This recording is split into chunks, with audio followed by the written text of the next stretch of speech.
Welcome, dear subscribers and curious listeners of my channel. When Harry Potter was placed into Gryffindor, he was over the moon. But just a year later, during the events of Chamber of Secrets, he experienced a full-blown identity crisis. A conversation with the Sorting Hat in Dumbledore's office forced him to ask an uncomfortable question. What if I was meant to be in Slytherin? The Hat openly admitted that Harry would have made a great Slytherin. And looking at his later actions, it's hard to argue with that. We can only imagine what his life in Slytherin might have looked like. But his choices, those are very real. In this episode, I've collected moments that prove there was always a true Slytherin living inside Harry Potter. Enjoy watching. Number 1. He used the Imperious Curse in Gringotts.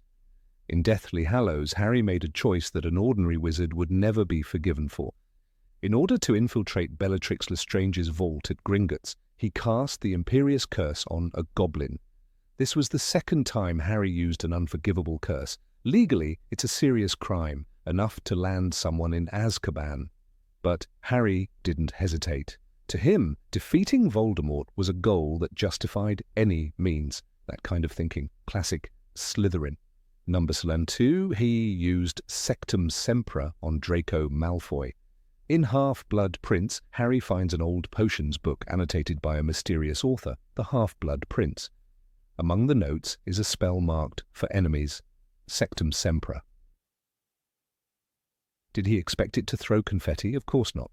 But still, Harry used the spell during a duel with Draco without knowing its effects. As a result, Draco nearly bled to death. Only Snape's timely intervention saved him. Impulsiveness? Absolutely.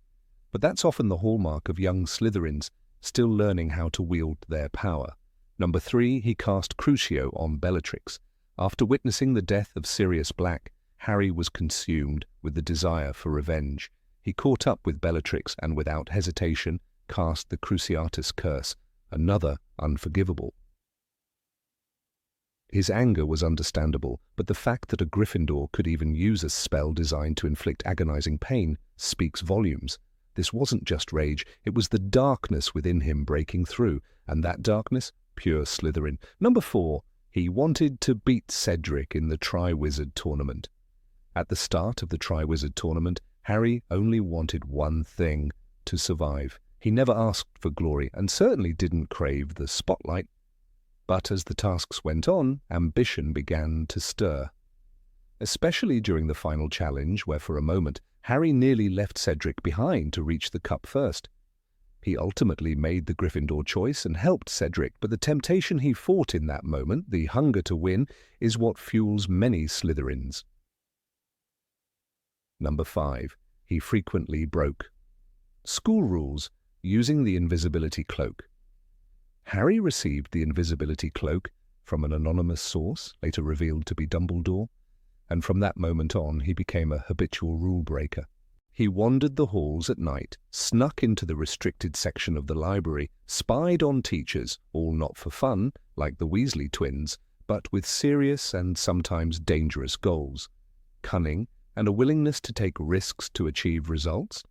Textbook Slytherin behavior. Number 6, he freed Dobby through deception. At the end of his second year, Harry pulled off a masterstroke of manipulation. He returned Tom Riddle's diary to Lucius Malfoy, but placed a sock inside it. Malfoy, unaware, handed the book to Dobby, thus setting the elf free. Harry didn't just free Dobby, he exploited an ancient magical loophole to do it with precision and flair. That kind of maneuver wouldn't be out of place in the biography of any cunning Slytherin. Number 7, he spoke to snakes. From the very beginning, snakes followed Harry's story. In Philosopher's Stone, he speaks to a boa constrictor at the zoo. In Chamber of Secrets, he opens the entrance to the basilisk's lair to save Ginny. Speaking Parseltongue is a hereditary trait of Salazar Slytherin himself. It's a rare and ominous gift, one shared mostly by dark wizards. The mere fact that Harry possessed this talent made him a stranger even among friends. Many believed he was Slytherin's heir, and honestly, who could blame them? Number 8. Manipulated Professor Slughorn. Harry didn't beg, he didn't plead. He studied Horace Slughorn the way a Slytherin studies a target. Slughorn had locked away a memory, something dark, something tied to Tom Riddle. Dumbledore needed it, and Harry was the key, so he waited, watched, chose the right moment. After Aragog's funeral, with Felix Felicis pulsing in his veins, Harry struck. He praised Slughorn's bravery, reminded him of Lily, filled his glass again and again. The professor's eyes misted, his defences lowered.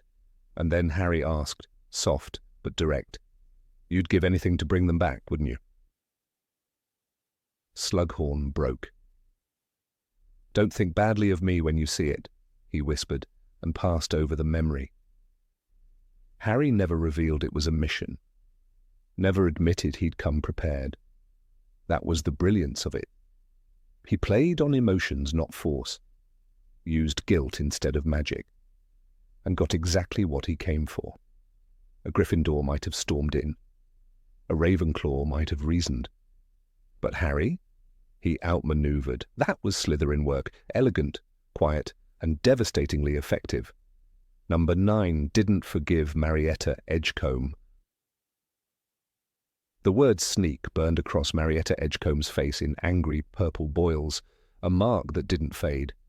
Hermione's jinx had worked exactly as intended, but what surprised everyone wasn't the curse, it was Harry's silence. He didn't defend Marietta, he didn't ask Hermione to lift the spell. He stood there, arms crossed, watching the girl who had betrayed them suffer the consequences. She deserved it, his eyes seemed to say. In that moment, Harry wasn't the forgiving hero. He was a commander, delivering punishment for disloyalty.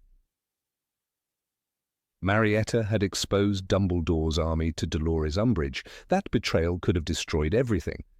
And Harry treated it like a war crime. He didn't argue, he didn't flinch. He simply let the sentence stand, not with cruelty, but with cold resolve. That's not the Gryffindor way. It's Slytherin justice, firm, unbending, ruthless when needed. Harry believed in loyalty above all, and when someone broke it, he didn't offer redemption. He offered scars. Number 10 took advantage of his chosen one fame. By the time Harry returned to Hogwarts for his 6th year, everyone was whispering the same name, the Chosen One. It was in the Daily Prophet. It echoed through corridors, students stared, even teachers watched him with a new kind of awe. Harry didn't deny it, he didn't shrug it off, he used it. When Slughorn threw his infamous parties, Harry walked in like a prince. He brought Luna as a guest, not just out of kindness, but to make a statement. He knew his choices mattered, people were watching, and he had their attention. He also used that influence to draw lines in the sand. He openly accused Draco Malfoy of being a Death Eater. When others hesitated, Harry doubled down. "I just know," he told Hermione and Ron, "and I'm going to prove it." His certainty wasn't just instinct, it was strategy. Even when McGonagall raised an eyebrow or when Snape challenged him, Harry stood firm.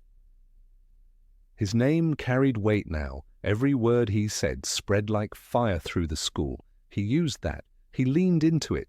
A Gryffindor might fight for truth. A Slytherin knows how to make truth louder. And it wasn't just inside Hogwarts. When Rufus Scrimgeour tried to use him as a ministry puppet, Harry turned the tables. "I'm Dumbledore's man through and through," he said, staring the minister in the eye. He rejected control while still holding the spotlight. That's the genius of it. Harry didn't chase fame, he weaponized it. He shaped the narrative. Like a true Slytherin, he understood. The battlefield wasn't just wands and curses, it was perception. And in that arena, Harry was already winning. Number 11 showed no mercy to Peter Pettigrew. Peter Pettigrew fell to his knees, trembling, cornered in the shrieking shack. He had betrayed James and Lily, sold them to Voldemort, faked his own death, framed Sirius Black, and now, after years of hiding, he begged for his life. "Harry, you don't understand. He would have killed me." But Harry didn't blink. "You should have died," he said coldly, "rather than betray my parents." It wasn't just anger, it was judgment, and it came from a 13-year-old boy who had just learned what real betrayal looked like. Sirius wanted blood. So did Remus, but it was Harry who stopped them, not to show mercy, but to enforce a different kind of punishment. "I'm not doing this for you," he told Pettigrew. "I'm doing it because I don't want my dad's best friends to become murderers." That decision wasn't mercy, it was control. Harry didn't forgive Peter, he didn't soften, he calculated the consequences. Killing Pettigrew would stain their hands. Sparing him would send him to Azkaban alive and disgraced. It was a power move. What's more, Slytherin, than using a traitor's life as leverage? Harry didn't look at Peter with pity. He looked at him the way a judge looks at a condemned man. That cold stare, that final word. Even Sirius, hardened and bitter, paused when Harry made the call. Pettigrew whimpered, but Harry didn't flinch. It was justice, delivered not with rage, but with ruthless clarity, the kind only a Slytherin could admire. Number 12 invaded Snape's memories without regret. The memory hit him like a punch.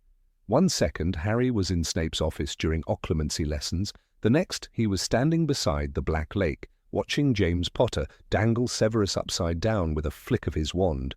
"Leave him alone!" Lily screamed.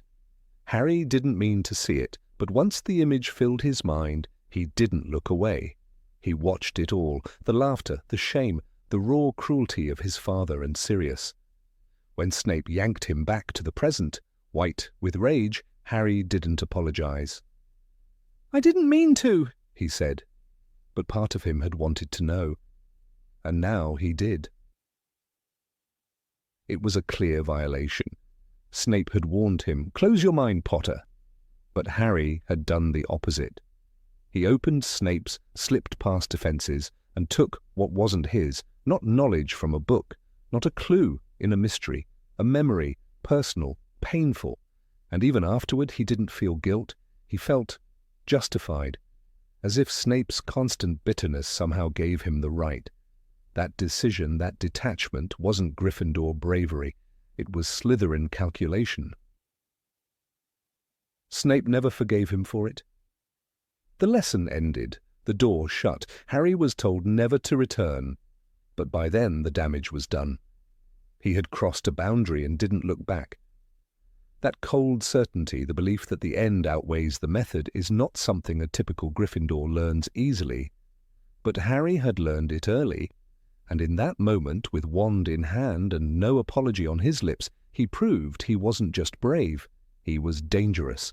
Number 13, defeated Voldemort with psychological warfare. The Great Hall was crumbling. Ash hung in the air. Voldemort stood at the center, his wand raised, robes billowing like smoke. But Harry didn't move. He didn't cast a spell. Instead, he spoke. "You're wrong," he said, voice steady. Tom Riddle flinched, not from fear, but from the name he tried to bury. "It's not yours," Harry said, staring at the Elder Wand. It never was. It was a moment of silence before battle, and in that stillness Harry planted doubt like a dagger. He knew Voldemort wouldn't fall to brute force. That wasn't how this story would end. So Harry did what few Gryffindors would even consider. He let the enemy speak, then dismantled him piece by piece. He told everyone how Snape had never been loyal. "He was Dumbledore's," Harry said, "from the very beginning." He explained how the wand obeyed Draco Malfoy, not the Dark Lord. Each word chipped away at Voldemort's control. "That wand belongs to me!" Riddle roared. But no one was listening anymore, except maybe himself. This wasn't a duel, it was dissection. Harry used truth like a blade. "You don't understand, love," he said. "You never did." That wasn't a taunt, it was a diagnosis. Voldemort had built his empire on fear and power, and now, in front of everyone, Harry made him look like a fool chasing shadows. "Try for some remorse, Tom," Harry offered. The room held its breath. Even now, even here, he gave him a choice. That was the final twist of the knife. The real spell that defeated Voldemort wasn't Expelliarmus, it was everything Harry said before it. He broke the myth. He cracked the mask. He forced the Dark Lord to hear his own name, face his own lies, and realize, too late, that the boy he once mocked had become something far more dangerous, a strategist, a speaker, a Slytherin in Gryffindor colours. Number 14 hid dreams from Dumbledore. Harry was 15 when the dreams began to change. No longer simple flashes or fleeting images, they turned dark, vivid and terrifying. Long corridors, cold stone, a snake's eye view. He wasn't just dreaming, he was inside Voldemort's mind. Dumbledore had warned him, pleaded with him, "You must tell me anything you see, Harry, anything." But Harry didn't. He crossed his arms, stared at the floor, and kept the worst parts to himself. It wasn't pride, it was something colder, a decision. Somewhere between the Department of Mysteries and Grimmauld Place, Harry had begun to distrust the people who were trying to help him. Dumbledore avoided his gaze. Sirius was reckless. Even Hermione didn't understand what it felt like to be a conduit for Voldemort's rage. So Harry, much like a true Slytherin, turned inward. He didn't confide, he calculated. "I didn't want to be used," he told himself. He believed his silence would keep others safe. In truth, it was a gamble, one driven by instinct and isolation. The most haunting moment came when he saw Arthur Weasley attacked. In the vision, Harry was the snake. "He's dying," Harry shouted upon waking, drenched in sweat. But even then, when the Order realized how deep the connection was, Harry refused to fully open up. He knew Dumbledore was watching him through new eyes, and Harry didn't like it. "I'm the weapon," he whispered to himself one night at number 12. Not a boy, not a student, a tool. That thought frightened him, so he shut down, like a Slytherin afraid to reveal his weakness. This distrust cost him dearly. The silence widened the rift between him and Dumbledore, and in the end it was Voldemort who used the connection to lure him to the Department of Mysteries. Harry had seen the trap. He just hadn't told anyone. He thought he could outplay the Dark Lord alone. That's what a Slytherin might have done. Trust no one, act alone, and control the board. But unlike a true Slytherin, Harry didn't win. Sirius died, and Harry was left staring at the broken pieces of a plan he never shared. Number 15 used Polyjuice Potion to infiltrate Slytherin House. Harry Potter's second year at Hogwarts was marked not just by mystery and danger, but by one of the most cunning and calculated actions he would ever take, an action that revealed a different facet of his character, one that might make even Salazar Slytherin nod in quiet approval. This wasn't a moment born of impulse or blind bravery. It was strategy, cold, deliberate, and veiled in deception. And it involved something that most Gryffindors wouldn't even dare to consider, Polyjuice Potion. In their pursuit of the truth behind the attacks on Muggle-born students, Harry, Ron, and Hermione chose a path so intricate and rule-breaking that it shook the very foundations of what Hogwarts stood for. It wasn't just a matter of sneaking around at night or breaking curfew. They stole from Professor Snape. They brewed a forbidden potion in a girl's bathroom. They disguised themselves as their enemies, and they did it all without flinching. In this elaborate infiltration, Harry Potter, the supposed golden boy of Gryffindor, behaved more like a covert agent of Slytherin. The Polyjuice Potion was no ordinary concoction. It was complex, time-consuming, and dangerous. Only the most determined or desperate would attempt to brew it, let alone use it. Hermione led the process, of course, ever the intellectual engine behind their schemes, but Harry followed through with unwavering determination. For weeks they gathered the ingredients, risking expulsion with every stolen item. Boomslang Skin and Bicorn Horn weren't just difficult to obtain, they were locked away in the private stores of Professor Snape, perhaps the most unapproachable teacher in the castle, and yet the trio succeeded in lifting them. Snape himself suspected Harry of the theft. "Then again," he had said with his usual venom, "it could have been another of your little friends." It was a moment of tension, but also of dark irony. The boy who had been marked as Gryffindor's pride stood accused, rightfully, of a crime that showed Slytherin-level audacity. It wasn't just the theft. The very idea of impersonating someone else, of slipping into another's skin, entering the common room of an opposing house, and fishing for information under false pretenses was pure Slytherin. This wasn't a brash duel or a moment of self-sacrifice. This was espionage. Harry and Ron used the identities of Crabbe and Goyle, two Slytherins whose intellect and vigilance were not exactly formidable. They lured the boys into unconsciousness with enchanted cupcakes, dragged them into a broom cupboard, and stripped them of their shoes and hair. The plan was ruthless in its precision. The execution was equally calculated. Every detail was arranged. Hermione brewed the potion in the ghost-filled solitude of Moaning Myrtle's bathroom, where no one would disturb them. They chose a day when Draco Malfoy would be in the common room. They timed everything. They wore stolen robes. They practiced their mannerisms. Harry, as Goyle, even remembered to grunt rather than speak in his usual articulate voice. This wasn't improvisation. It was strategy. It was control. What's fascinating is how naturally Harry took to the deception. When he walked through the dungeons and entered the Slytherin common room, he didn't hesitate. He didn't look back. He watched Malfoy with careful eyes, asked the right questions and probed for answers. He knew he couldn't appear too eager, and he balanced curiosity with casual indifference. Even when Draco expressed his desire that the next victim would be Hermione, Harry kept his cool. He didn't flinch, didn't reveal anything. That kind of emotional restraint isn't something Gryffindors are famous for. It takes cunning, self-control, and a certain moral flexibility. It takes Slytherin. The Slytherin common room itself was alien to Harry. Dark, cold, with a greenish glow and low stone walls. It felt like another world. But he didn't let that disorient him. He immersed himself in the role.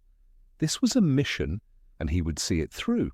That kind of dedication to a goal, even when it meant deception and discomfort, spoke volumes about his inner strength and his inner darkness. Draco Malfoy, the unwitting source of their intelligence, believed he was in the company of his usual cronies. He spoke freely, throwing insults and rumours with the careless arrogance of the privileged. Harry, ever observant, absorbed every word. Draco didn't know who the heir of Slytherin was, but he revealed that it wasn't him, and that his father knew more than he let on. It wasn't a breakthrough, but it was something. And Harry got it not by fighting, not by defying authority, but by pretending, by manipulating, by becoming someone else. This moment stands in stark contrast to Harry's other exploits. He has charged into danger, duelled dark wizards, and faced death countless times. But this time he relied on guile. He broke into a house that had rejected him, into a space where he was utterly unwelcome, and made it his hunting ground. He violated the very essence of Hogwarts house divisions. He weaponized Slytherin's own tactics against them. And it's worth noting, Harry didn't do this reluctantly. He didn't wring his hands or express doubts. He took the potion willingly. "Are you sure that's Crabbe's hair in your potion?" Ron had asked Hermione before they drank it. "Yes," she had replied, though her own dose turned out to be contaminated with a cat hair. Harry didn't even question it. He drank. He transformed. And he walked into enemy territory with his head held high. There's a cold truth buried in this adventure. Harry didn't just act out of loyalty to friends or righteous anger. He acted because he needed information, because the mystery of the Chamber of Secrets wasn't going to solve itself. He understood that solving a problem sometimes meant crossing moral lines, that to protect others you might have to become something you're not, or perhaps something you've always been, deep down. That kind of thinking isn't Gryffindor, it's pragmatic, it's Slytherin. Number 16 kept secrets even from close friends. When Harry Potter stood before the mirror of Erist in his first year, he saw not victory, not power, not even freedom. He saw his family. It was a private ache, one he didn't share with Ron. even though Ron stood beside him asking questions. The mirror knew what Harry couldn't say aloud. This unspoken instinct to guard what lay in his heart would follow him for years. It wasn't always Gryffindor bravery that defined him. Often it was his quiet choice to keep things hidden that truly marked him, not as a lion, but as a serpent. There is a misconception that bravery and transparency walk hand in hand. Gryffindors are imagined to be bold and open, trusting the strength of the group, the loyalty of the pack. Slytherins, on the other hand, are seen as secretive and strategic, wary of handing over power, even to allies. And yet, when one looks at Harry's choices throughout the series, a pattern emerges. He concealed crucial truths, even at risk to himself and his friends. He chose solitude, not because he lacked loyalty, but because he feared what might come if others were drawn too deeply into his shadows. The prophecy was the first great secret he bore like a burden. Neither can live while the other survives. When Dumbledore finally revealed those haunting words in Order of the Phoenix, Harry didn't run to Hermione or Ron to share them. He sat in the silence of the headmaster's office, the world narrowed to the weight of destiny on his shoulders. He kept that weight to himself for weeks. Ron and Hermione, closest as they were, remained in the dark. Even when they finally learned of the prophecy, it was not from Harry's initiative, but through circumstance. That is not a Gryffindor's impulse, that is a Slytherin's armor. When Draco Malfoy was given his terrible task in Half-Blood Prince, Harry alone saw through the illusion of schoolboy antics. He watched, he followed, and most importantly, he told no one. Not even when Ron nearly died from poisoned mead. Not even when Katie Bell was cursed by the necklace. He could have brought his suspicions to McGonagall. He could have told Hermione, who had once traced the truth about Barty Crouch Jr. when no one else could. But Harry chose silence, stalking Draco with a predator's calculation, using the Marauder's map like a spyglass. He didn't trust the system. He didn't trust Dumbledore with this either. He trusted only himself. This same year, he stumbled upon the Half-Blood Prince's Potions book, a source of incredible power. Rather than share its knowledge or seek to understand its origins with his usual confidants, he kept it hidden. Even when Hermione voiced concern, even when the spells proved dangerous, Harry clung to it. He felt a connection to its power, to the voice in its margins that whispered mastery. Levicorpus, it offered, and Harry obeyed. And when it turned dark, sectum sempra, he still didn't come clean. He hid the book in the room of requirement, not out of shame, but out of instinct. Slytherin instinct. Horcruxes were perhaps his greatest secret. When Dumbledore took him to the cave, Harry witnessed the price of knowledge, Dumbledore's agony, the drinking of the potion, the terrible screams. After Dumbledore's death, Harry understood that the search for Horcruxes was now his alone. He did eventually confide in Ron and Hermione, but only because he needed them. Even then, he didn't fully explain the process. He didn't describe the cave in detail, nor the full horror of the locket's protection. When he saw the locket torment Ron, whispering about his fears, Harry stood apart. He didn't explain how the Horcrux had affected him. He carried that silently. There is a chilling moment in Deathly Hallows when Harry enters the Forbidden Forest to die. He walks alone, as if drawn by fate's magnet, and when he meets the resurrection stone in the Snitch, he sees his parents, Lupin, Sirius. They speak to him in the hush of death. He never tells anyone about it, not Ron, not Hermione. He lets them grieve and plan while he embraces the end alone. This, too, was not Gryffindor bravado. This was the cold resolve of a boy who has learned not to burden others, who has learned the price of prophecy, and who knows that some roads must be walked without footprints beside him. In Chamber of Secrets, when Harry first hears the basilisk's voice in the pipes, he doesn't report it immediately. He downplays it, evades McGonagall's questions, and only tells Ron and Hermione after repeated occurrences. Why? Because he fears being judged. Because even then, he knows the danger of sharing too much. He is accused of being the heir of Slytherin, and in some dark way, he doesn't fight it. He wonders if the Sorting Hat was right. He understands that truth can be a blade that turns against the hand that offers it. In Prisoner of Azkaban, he receives the Marauder's map from the Weasley twins. It is a tool of mischief, yes, but also of surveillance. He uses it to track Peter Pettigrew to spy on movements. He never considers turning it into Dumbledore, nor does he offer it to Hermione or Ron for shared use. He guards it like treasure. He uses it not just for exploration, but for knowledge. Knowledge kept to oneself is power, and Harry instinctively knows how to wield it. Even his occlumency lessons with Snape, meant to protect him, became a battlefield of secrecy. He resented the intrusion into his mind, but he also didn't share the dreams he saw, the door, the corridor, the snake's attack on Arthur Weasley.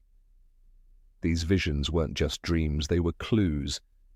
Yet Harry kept the details to himself, not out of arrogance, but out of caution. He didn't trust Snape, and increasingly he began to pull away from everyone, fearing that sharing would only bring more pain. Number 17 executed a secret operation inside Hogwarts. In the suffocating final hours before the Battle of Hogwarts, while teachers reinforced castle defences and students prepared for war, Harry Potter made a choice that was neither impulsive nor self-sacrificing, but calculated. In those tense moments, he did not behave like the noble Gryffindor he had always been proclaimed to be. Instead, he acted like a tactician from Slytherin, secretive, strategic, and undeniably manipulative. He orchestrated a misdirection within the very walls of Hogwarts, shielding the truth even from those he trusted, because he understood that in war, too much honesty could become a weapon used against you. When Voldemort's forces pressed on the castle from all sides, Harry's thoughts were not on glory or courage, but on Horcruxes. One remained within the school, the lost diadem of Rowena Ravenclaw. For Harry, this wasn't just about bravery anymore. It was a chess game. He was several moves ahead. He knew he had to reach the room of requirement, but he also knew that the moment someone guessed what he was after, the plan could crumble. So he lied by omission. He did not tell Professor McGonagall his true purpose. He withheld it from Ron and Hermione until the last possible moment. Even among allies, he played the cards close to his chest.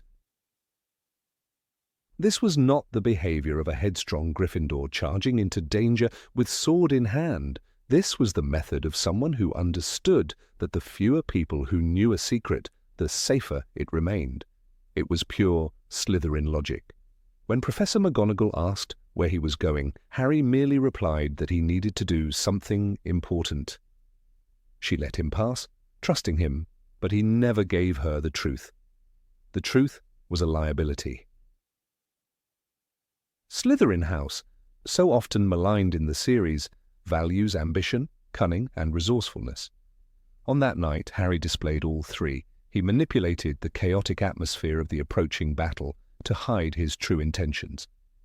He allowed the castle to fall into a rhythm of preparation and panic, then slipped away beneath the noise. He turned Hogwarts itself into a smokescreen. The battlefield became a stage, and Harry Potter, the supposed paragon of Gryffindor valor, moved like a shadow behind the curtain. This wasn't the first time Harry had shown shades of Slytherin. The Sorting Hat, after all, had hesitated before placing him in Gryffindor. "You could be great, you know," the Hat had said in Philosopher's Stone. "It's all here in your head, and Slytherin will help you on the way to greatness." But Harry had chosen Gryffindor then. What he did in the final book, however, was not a choice made before a magical hat. It was instinct, it was survival, and it was strategy. Inside the room of requirement, Harry was no longer the symbol of open rebellion. He was a quiet seeker of truth. The room shifted to become what he needed, a massive storage area filled with forgotten relics. He understood this secret, knew the room would transform based on intent. That knowledge, that use of Hogwarts' magical architecture for his own secretive ends was another sign of his cunning. Not many knew how the room worked, but Harry had mastered it, not through brute force, but observation and subtlety. Slytherin qualities, not Gryffindor brashness. Draco Malfoy, Vincent Crabbe, and Gregory Goyle eventually found him there. Their appearance could have been a disaster, but it further highlighted how far Harry had come. He did not duel them with a hero's flair. He avoided unnecessary conflict. He ducked, ran, maneuvered. His goal was not to defeat them, but to achieve his own objective, obtain the diadem. The confrontation was an obstacle, not a battle of honor. Gryffindor would have stood and fought. Slytherin would have escaped with the prize. Harry did the latter. Even when Crabbe unleashed the destructive fiendfire, wild, uncontrollable magic that not even its caster survived, Harry saw opportunity. Amid fire and ruin, he soared on a broom, eyes locked on the diadem. He didn't waste a second on rage or pride. When the cursed flames consumed the Horcrux, it was done not through a planned heroism, but an exploitation of enemy recklessness. Harry didn't destroy the diadem, Crabbe did, and Harry allowed it to happen. This is the mark of someone who can win a war, not by carrying the weight alone, but by bending circumstances to his favor. He did not need to swing the sword himself. He understood that letting others act, even enemies, could achieve his goals faster. That wasn't just bravery, that was guile. The scene afterward reinforced this side of him. He did not take credit, he did not explain. He returned to the castle with the weight of knowledge heavier than ever. He now understood what the final Horcrux was, himself. But again, he did not tell anyone. Not Ron, not Hermione. Not even as they looked him in the eye, ready to die for him. He walked alone into the forbidden forest, never revealing the truth. "Does it hurt?" he asked the ghostly form of his mother. But even in that deeply emotional moment, he kept the secret. Secrets were what gave him power now. His silence was armor. Slytherin's founder, Salazar, would have recognized this instinct, this use of secrecy as a shield, as a weapon. Harry's approach stood in contrast to Dumbledore's. The old headmaster had kept many things from him, for what he claimed were noble reasons. But Harry learned from that experience. In the end, he chose when to speak and when to stay silent. He learned to walk the razor's edge between trust and deception. Number 18 lied to Umbridge and led her into a trap. In the darkened hallways of the Ministry of Magic, beneath the flickering torchlight and the crushing weight of tension, Harry Potter lied, not out of cowardice, not out of selfishness, but out of strategy. Dolores Umbridge, a symbol of tyrannical control and sadistic cruelty, demanded to know the location of a weapon. Harry, with cold calculation, uncharacteristic of the impetuous Gryffindor he was raised to be, fed her a false trail. He claimed the weapon was hidden in the forbidden forest, knowing full well it would draw her straight into the arms of the centaurs. This moment, easily dismissed as a plot device, revealed something far deeper. Harry Potter's capacity for Slytherin cunning, his ability to weave deceit with precision when the stakes demanded it. Lying to Umbridge was not a one-time slip. It was a well-orchestrated performance.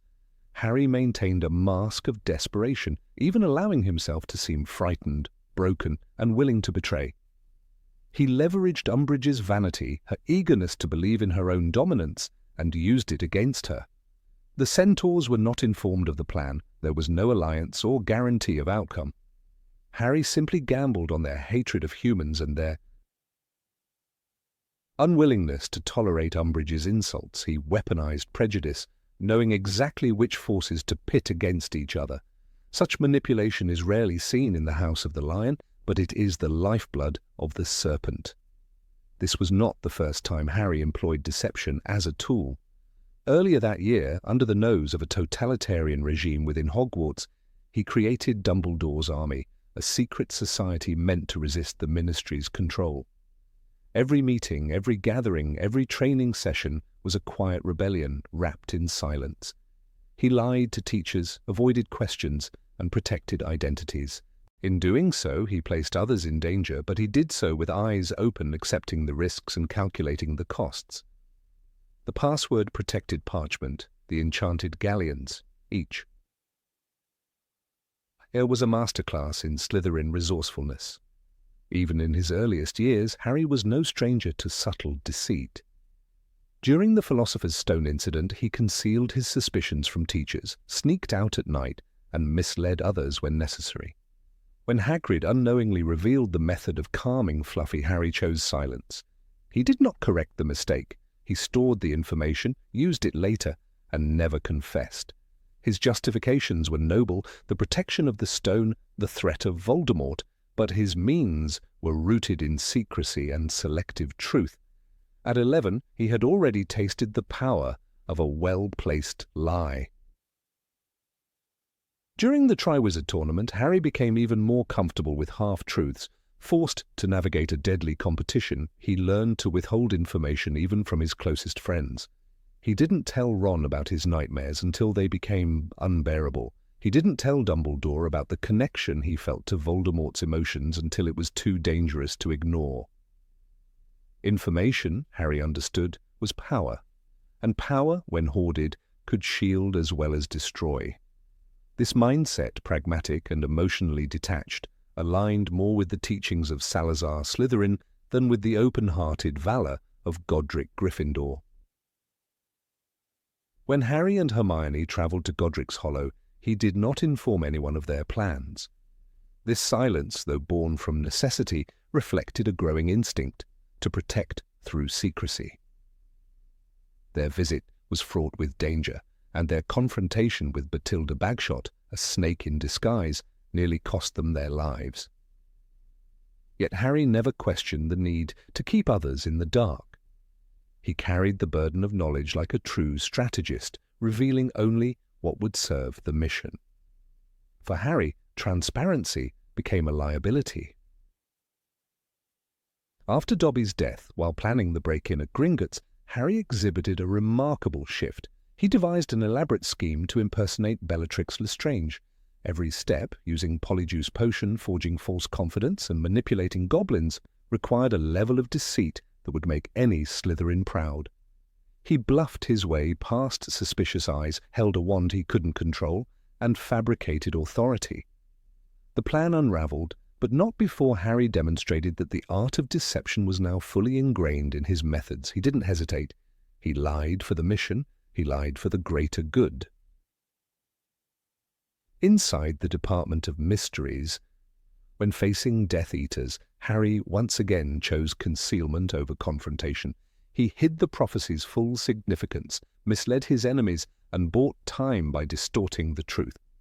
The stakes were astronomical. Lives, secrets, and prophecies hung in the balance. In that battle, surrounded by shadows and uncertainty, Harry proved that lying could be as noble as any sword-swinging act of bravery. The war required more than courage. It required control. It's telling that the Sorting Hat considered placing Harry in Slytherin. "You could be great, you know," the Hat whispered in Philosopher's Stone. "It's all here in your head, and Slytherin will help you on the way to greatness." Harry chose Gryffindor, but the potential for Slytherin greatness never left him. The path of valor was his choice, but the instincts of cunning were part of his nature. He was, after all, the only known Parselmouth who wasn't raised to it. The snake spoke to him, and Harry listened. During the events of Deathly Hallows, Harry continually withheld his true motives. He never fully explained the Hallows to Ron or Hermione, and he never shared the full depth of his conversations with Dumbledore. He bore that knowledge privately, convinced that too much truth would jeopardize the mission. This was not fear, it was strategy. Gryffindors rush into battle with banners high, Slytherins weigh the battlefield first. By the final chapters, Harry's every decision was guided by controlled secrecy. He had grown into a commander who wielded misinformation as precisely as any spell. Perhaps the most powerful deception came at the very end. After learning that he was the final Horcrux, Harry told no one, not even Hermione, not even Ron. He walked alone into the forbidden forest, ready to die, having chosen not to burden his friends with the truth. He lied with his silence, not for glory, not for pity, but because he knew the truth would stop them. This lie, unspoken but deafening, protected the entire plan. And it worked. The irony is that Voldemort, the ultimate Slytherin, underestimated Harry precisely because he believed Gryffindors could not lie, could not deceive, could not wield darkness. Voldemort believed in brute strength, in fear, in domination, but Harry believed in subversion. In one final act of misdirection, Harry allowed Voldemort to kill him, knowing the act would destroy the part of Voldemort's soul inside him. It was a trap disguised as surrender, a sacrifice cloaked in manipulation. The boy who lived didn't survive through bravery alone. He survived by outwitting his enemies. Even earlier, in Chamber of Secrets, when Tom Riddle accused Hagrid of being the heir of Slytherin, Harry questioned the reliability of truth itself. "It's not who you are born, it's who you grow to be," Dumbledore told him. Yet Harry's growth did not abandon his Slytherin traits, it refined them. He didn't suppress his cunning, he directed it. Each lie became a thread in a larger web of resistance. Throughout Order of the Phoenix, Harry grew increasingly aware of the role deception played in leadership. Sirius lied to protect Harry. Dumbledore lied to protect the world. Snape lived a life built on lies to protect the child of the woman he loved. In this world, Harry saw that heroism wasn't about unvarnished truth.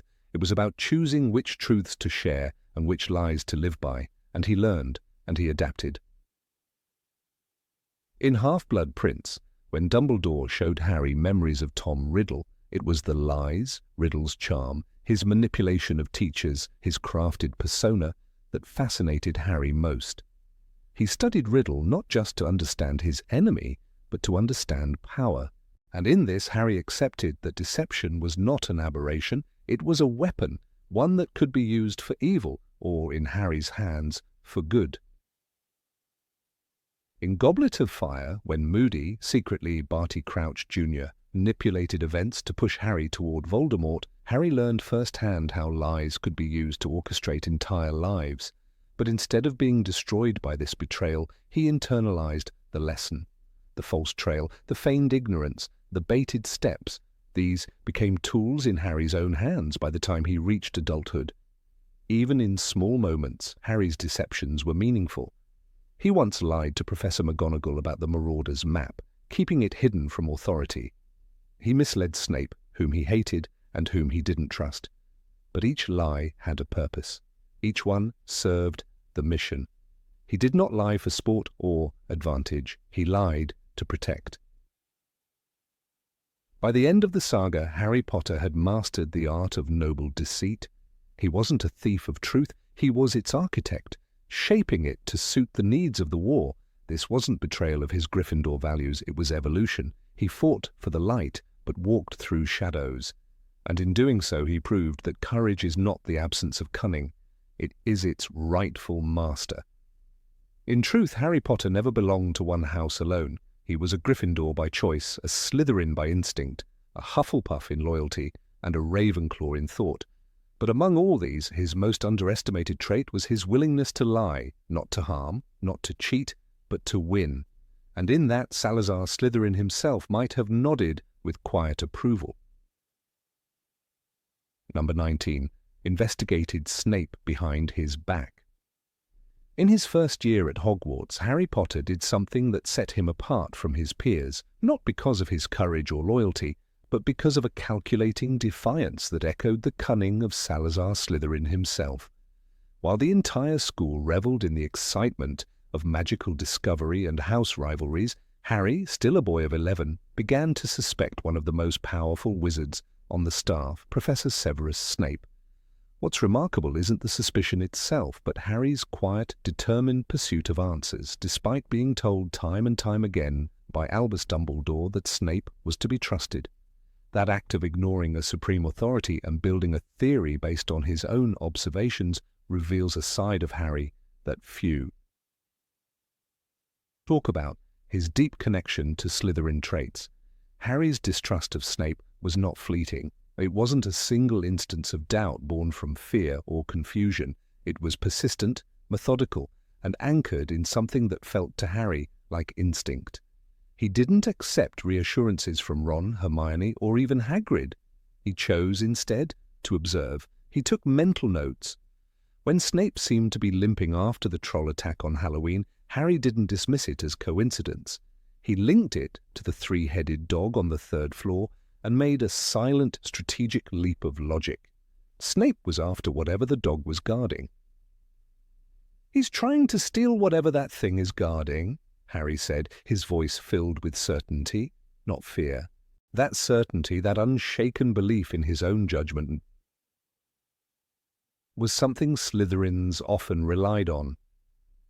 Even when Hermione urged him to stop spying on professors and to let the adults handle matters, Harry did not comply. He had no evidence, no real proof, but he had suspicion, and that was enough to trigger his internal investigation. He didn't confront Snape openly, he shadowed him. He watched his movements during Quidditch matches. He followed him down corridors. He even borrowed books to research magical injuries, hoping to understand the reason behind Snape's limp.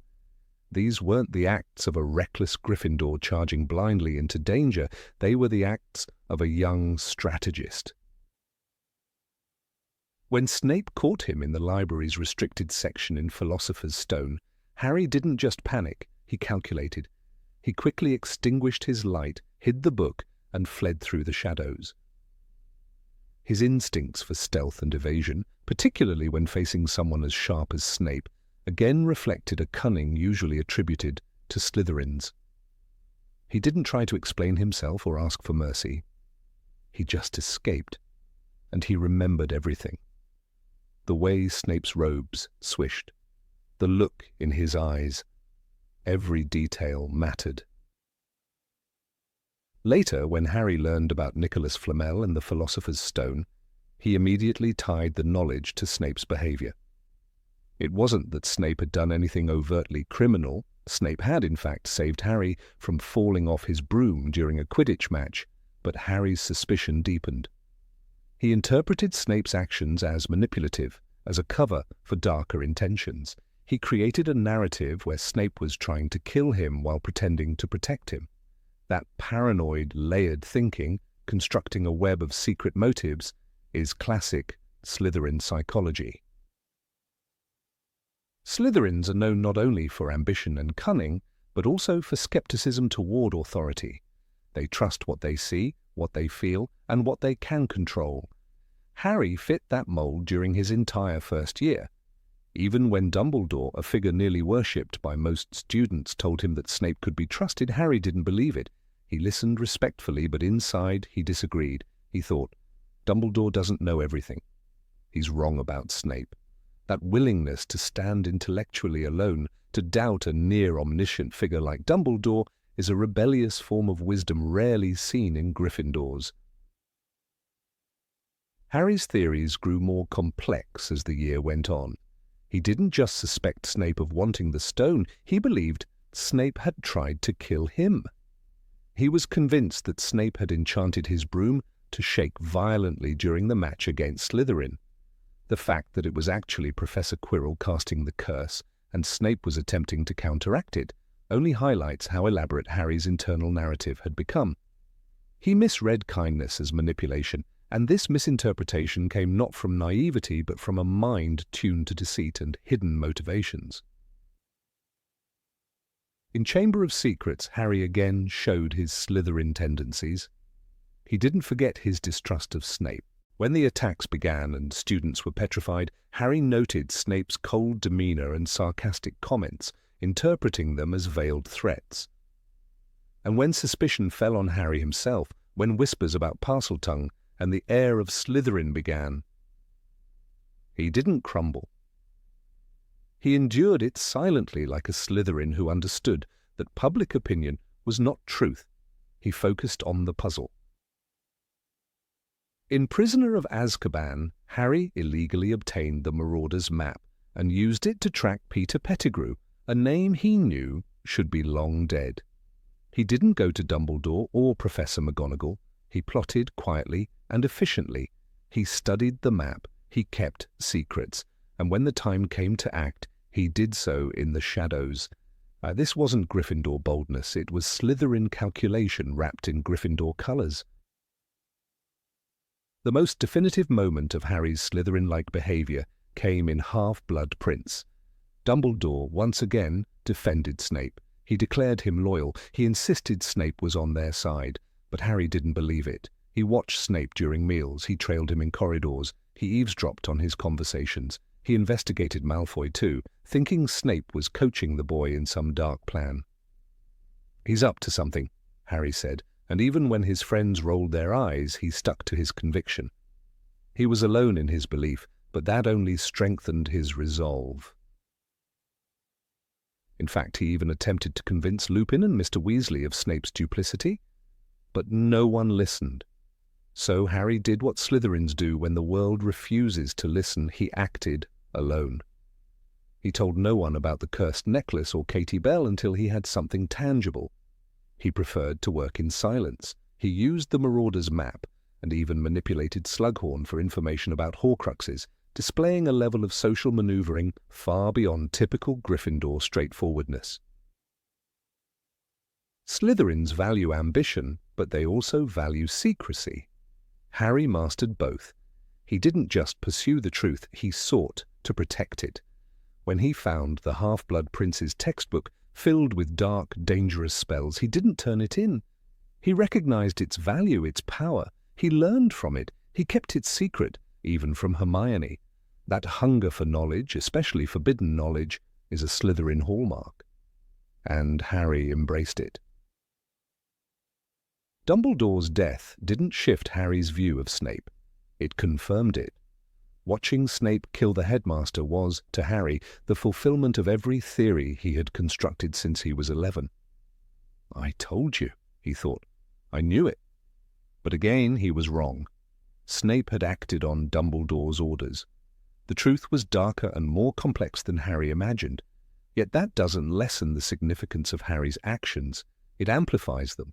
He distrusted not because he hated blindly, but because he observed, processed, and made deductions. They were incorrect, but the methodology was pure Slytherin. Even in Deathly Hallows, Harry's attitude remained suspicious and secretive. He didn't share all of Dumbledore's final instructions with the Order. He worked only with Hermione and Ron. He took no help from the wider world because he didn't trust it. He believed the Ministry was infiltrated. He believed Gringotts was corrupt. He operated like a spy, changing campsites, using protective enchantments, and choosing obscurity over confrontation. These were not Gryffindor tactics. These were the silent, deliberate steps of a Slytherin on a personal mission. When Snape finally died and his memories were revealed, Harry's world shifted, but the irony is profound. Harry, the boy who spent years hunting shadows, finally found light in the person he mistrusted most. It was a Slytherin moment, when knowledge changes everything, when the enemy becomes a martyr, when strategy collapses under truth. And still, Harry honored Snape's sacrifice, even naming his own son after him. "You were the bravest man I ever knew," he whispered, a confession of regret and admiration. In that moment, Harry stood not just as a Gryffindor who had learned compassion, but as a Slytherin who had learned clarity. He understood now what Snape had been all along. And in that recognition was another kind of power, one not won by courage, but by understanding the cost of mistrust. Perhaps that was Harry's final Slytherin lesson, that suspicion, however well-reasoned, cannot replace truth. Harry Potter may have worn the red and gold of Gryffindor, but his journey was shaded with green and silver. His instincts, his rebellion, his secrecy all pointed to Slytherin.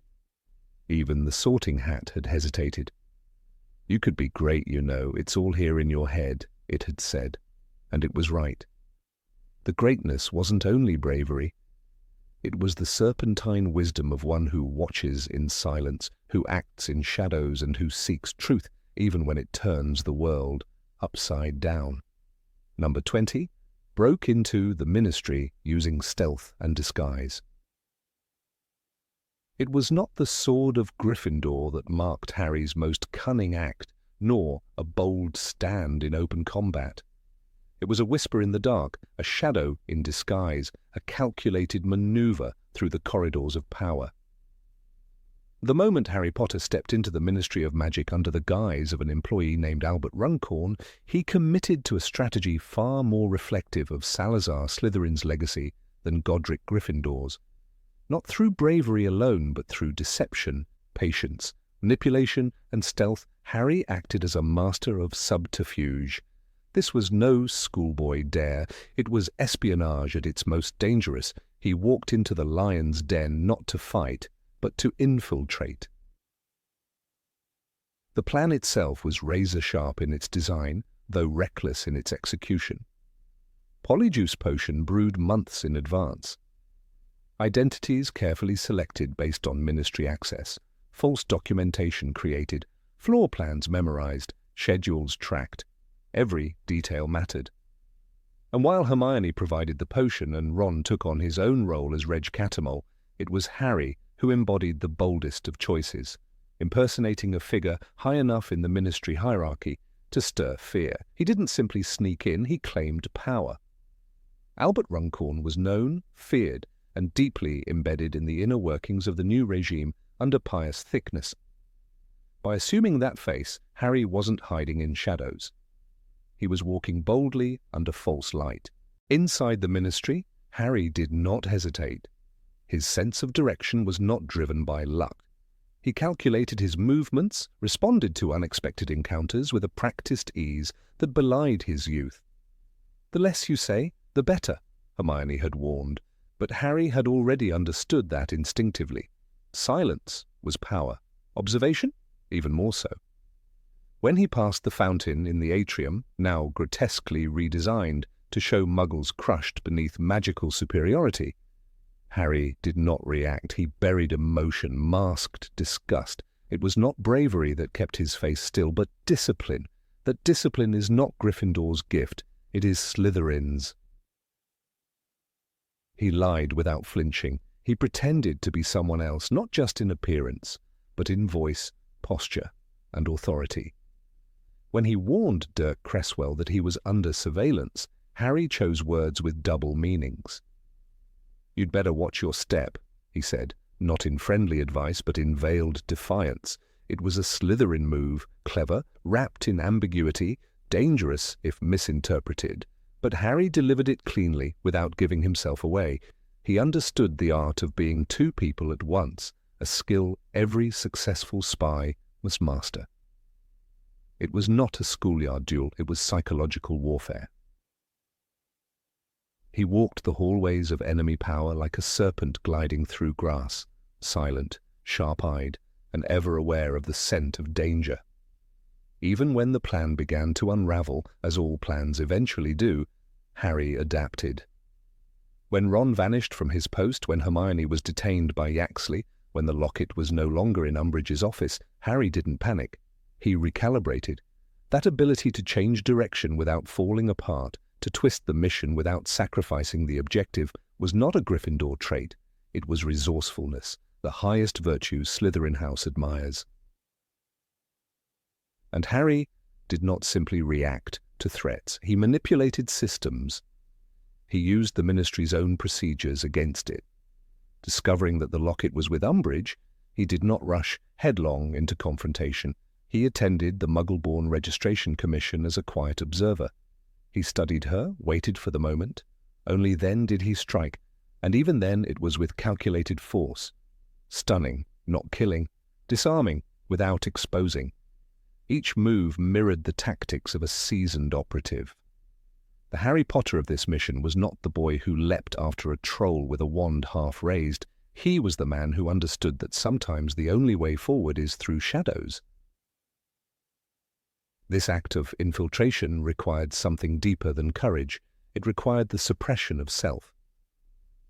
Gryffindors act from the heart, often first and hardest, but Harry, for once, ignored the pounding in his chest. He did not storm the Ministry with righteous rage. He suppressed it, weaponized it, and directed it into silent steps. "We're being hunted," he had said, and he meant it, not as fear, but as permission to hunt back. And what is a Slytherin, if not a hunter, in silk robes and silver masks, always 2 steps ahead, never where you expect? Harry's interaction with Umbridge was particularly revealing. He did not rage. He watched. He saw through her performance, her falsified birth certificate, her simpering loyalty to Voldemort's new regime. He allowed her to condemn herself. He used her own words, blood traitor and half-breed, against her when the truth came out. He didn't beat her in a duel. He defeated her in court under her own rules with a mastery of timing and revelation that would have made even Lucius Malfoy smirk with approval. This was not about winning a fight. It was about exposing a lie in front of its creator and doing it with theatrical precision. Even the escape was not an accident. Harry knew when to vanish. After freeing the Muggleborns, retrieving the locket, and stunning Ministry guards, he disapparated with Hermione and Ron into chaos, but not disarray. It was a retreat in form, not in failure. Like any strategist, he knew when the board was won and when to fold it beneath the cloak. He did not need applause or recognition. He needed results. "We got it," he said afterward, and the words were flat, efficient, focused on the next step. Victory was not a celebration, it was progress. The very choice to enter the Ministry at all was a Slytherin act. It was not about making a grand gesture or defying authority in daylight. It was about turning the regime's strength against itself. By entering the most fortified bastion of Voldemort's power, Harry embraced the art of danger by design. He understood that to defeat a snake you must sometimes become one, not in morality but in method. Gryffindors burn their enemies, Slytherins slip behind them, silent and cold. Harry had learned that lesson well. It is worth remembering that Salazar Slytherin himself valued ambition, cunning, and resourcefulness. He did not reward cowardice or cruelty. He rewarded those who saw the system, understood it, and bent it to their will. On that day in the Ministry, Harry Potter was not defying the system. He was inside it, whispering lies that looked like truth, passing through doors meant only for enemies, changing the Ministry from within. That is a Slytherin move, pure and undeniable. There are those who will say Harry did it for the right reasons and that makes it Gryffindor. But intent is not the measure of method. Harry's reasons were noble, his tactics were not. He didn't just risk his life, he risked identities, ethics, stability. He lied to protect the truth. He broke laws to uphold justice. And that paradox is the beating heart of every great Slytherin. Not villainy, but vision. Not betrayal, but recalibration of boundaries. Even the use of the Polyjuice potion, first taught in second year but mastered through repetition, was a testament to Harry's evolution. He learned to live inside other people's skin. He learned to mask scent, tone, and behavior. This wasn't childish mimicry, it was infiltration, the kind that spies and double agents thrive on. He didn't just use magic, he used it surgically with purpose. "You have to understand how they think," Hermione had once told him. And Harry did. He understood it so well he became them for a day. The irony is sharp. The boy who once loathed Draco Malfoy for his arrogance now walked more convincingly in the shoes of a Ministry villain than Malfoy ever could, not because he liked it, but because he knew it was necessary. Slytherins don't revel in darkness. They weaponize it, they shape it, they use it like a scalpel, not a hammer. And Harry's scalpel was precise.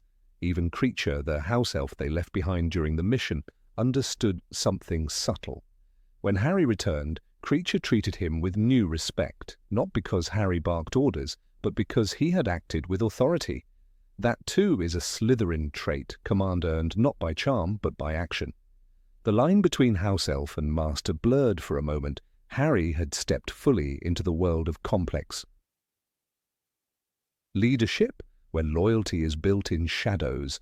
And though the mission nearly broke them, Hermione was shaken, Ron frustrated, Harry haunted, The memory remains a cornerstone of their rebellion. The ministry was not just a building, it was a symbol, and Harry pierced it not with a wand but with deception. That kind of victory leaves fewer scars on the skin but deeper ones on the soul. It was the day Harry crossed a line he never fully returned from, not into darkness, but into depth, into complexity. When Albus Dumbledore once said that Slytherin House is not evil, only misunderstood, perhaps he had foreseen this moment. For here was his chosen one, cloaked not in scarlet, but in the green cunning of a silent hunter. And though the Sorting Hat placed Harry in Gryffindor, it hesitated for a reason. That hesitation echoed loudest not in battle, but in the quiet deception of a stolen identity, a fake badge and a locket won by guile. And so the boy who lived became, if only for a day, the man who schemed. And in that day the war bent slightly closer to victory, not through heroics, but through a shadow's kiss, through the whisper of a name not truly his, through the Slytherin in his soul. Number 21. Resented Dumbledore's silence. Of all the choices Harry Potter made in his journey from the cupboard under the stairs to the Battle of Hogwarts, none was as unappreciated, as shadowed by silence, as the one moment that revealed his unexpected alignment with the values of Salazar Slytherin. It was not a duel, a clever trick, or an ambitious plan. It was the internal choice he made when he refused to forgive Albus Dumbledore completely. The great headmaster had been Harry's guide, protector, and mentor, but after his death, the shattering weight of unspoken truths, the secrets about Tom Riddle, the Hallows and the prophecy changed everything. And in that quiet rebellion, that refusal to be manipulated any longer, Harry Potter stepped into a Slytherin frame of mind. Dumbledore had been the ultimate symbol of trust. From the first time Harry had entered Hogwarts, Dumbledore had seemed to hold all the answers. But after the events in the cave, after watching his mentor die at the hands of Severus Snape, Harry was left with only grief and questions. And then the secrets began to unfold, not from Dumbledore himself, but from others. From Aberforth, from Bathilda Bagshot's memories, from the shards of history hidden in Rita Skeeter's intrusive biography, The Life and Lies of Albus Dumbledore, Harry began to see the fragments of a truth that had been kept from him. The most cutting revelation was not just the secret of Ariana or the youthful friendship between Dumbledore and Gellert Grindelwald, but the realization that Dumbledore had planned Harry's death. In Deathly Hallows, Harry reflects on this with chilling clarity. Was I better off not knowing? Did Dumbledore think I wouldn't be brave enough? Did he not trust me? These are not the questions of a child. These are the inner reckonings of someone who has realized that a life's journey has been steered by a hidden hand. It was in that moment, faced with the idea that he had been guided like a pawn, that Harry's Slytherin traits emerged. Slytherins, more than any other house, detest manipulation. They can be cunning and even manipulative themselves, but they will not stand to be controlled without their consent. They value agency. What Dumbledore had done, keeping from Harry the knowledge that he was a Horcrux, that he was meant to die, was a betrayal of that autonomy. Harry's decision to feel that betrayal, to let it simmer within him rather than wave it away in blind devotion, marked a turning point. The Sorting Hat had warned of this potential. Back in Philosopher's Stone, it had hesitated, seeing the traits that could have placed Harry in Slytherin: ambition, resourcefulness, determination. But Harry had asked for Gryffindor, and the hat had complied. Still the seeds were there, and they bloomed in the shadows of Dumbledore's secrets. When Harry chose not to forgive Dumbledore blindly, he was not acting from courage or chivalry. He was acting from instinctive self-preservation and a thirst for truth, hallmarks of a Slytherin spirit. In the forest, when Harry walked to his death, it was not because he had accepted Dumbledore's plan with gratitude. It was because he had accepted reality on his own terms. He made the choice to die, not for Dumbledore, but for his friends, his world, and his own sense of justice.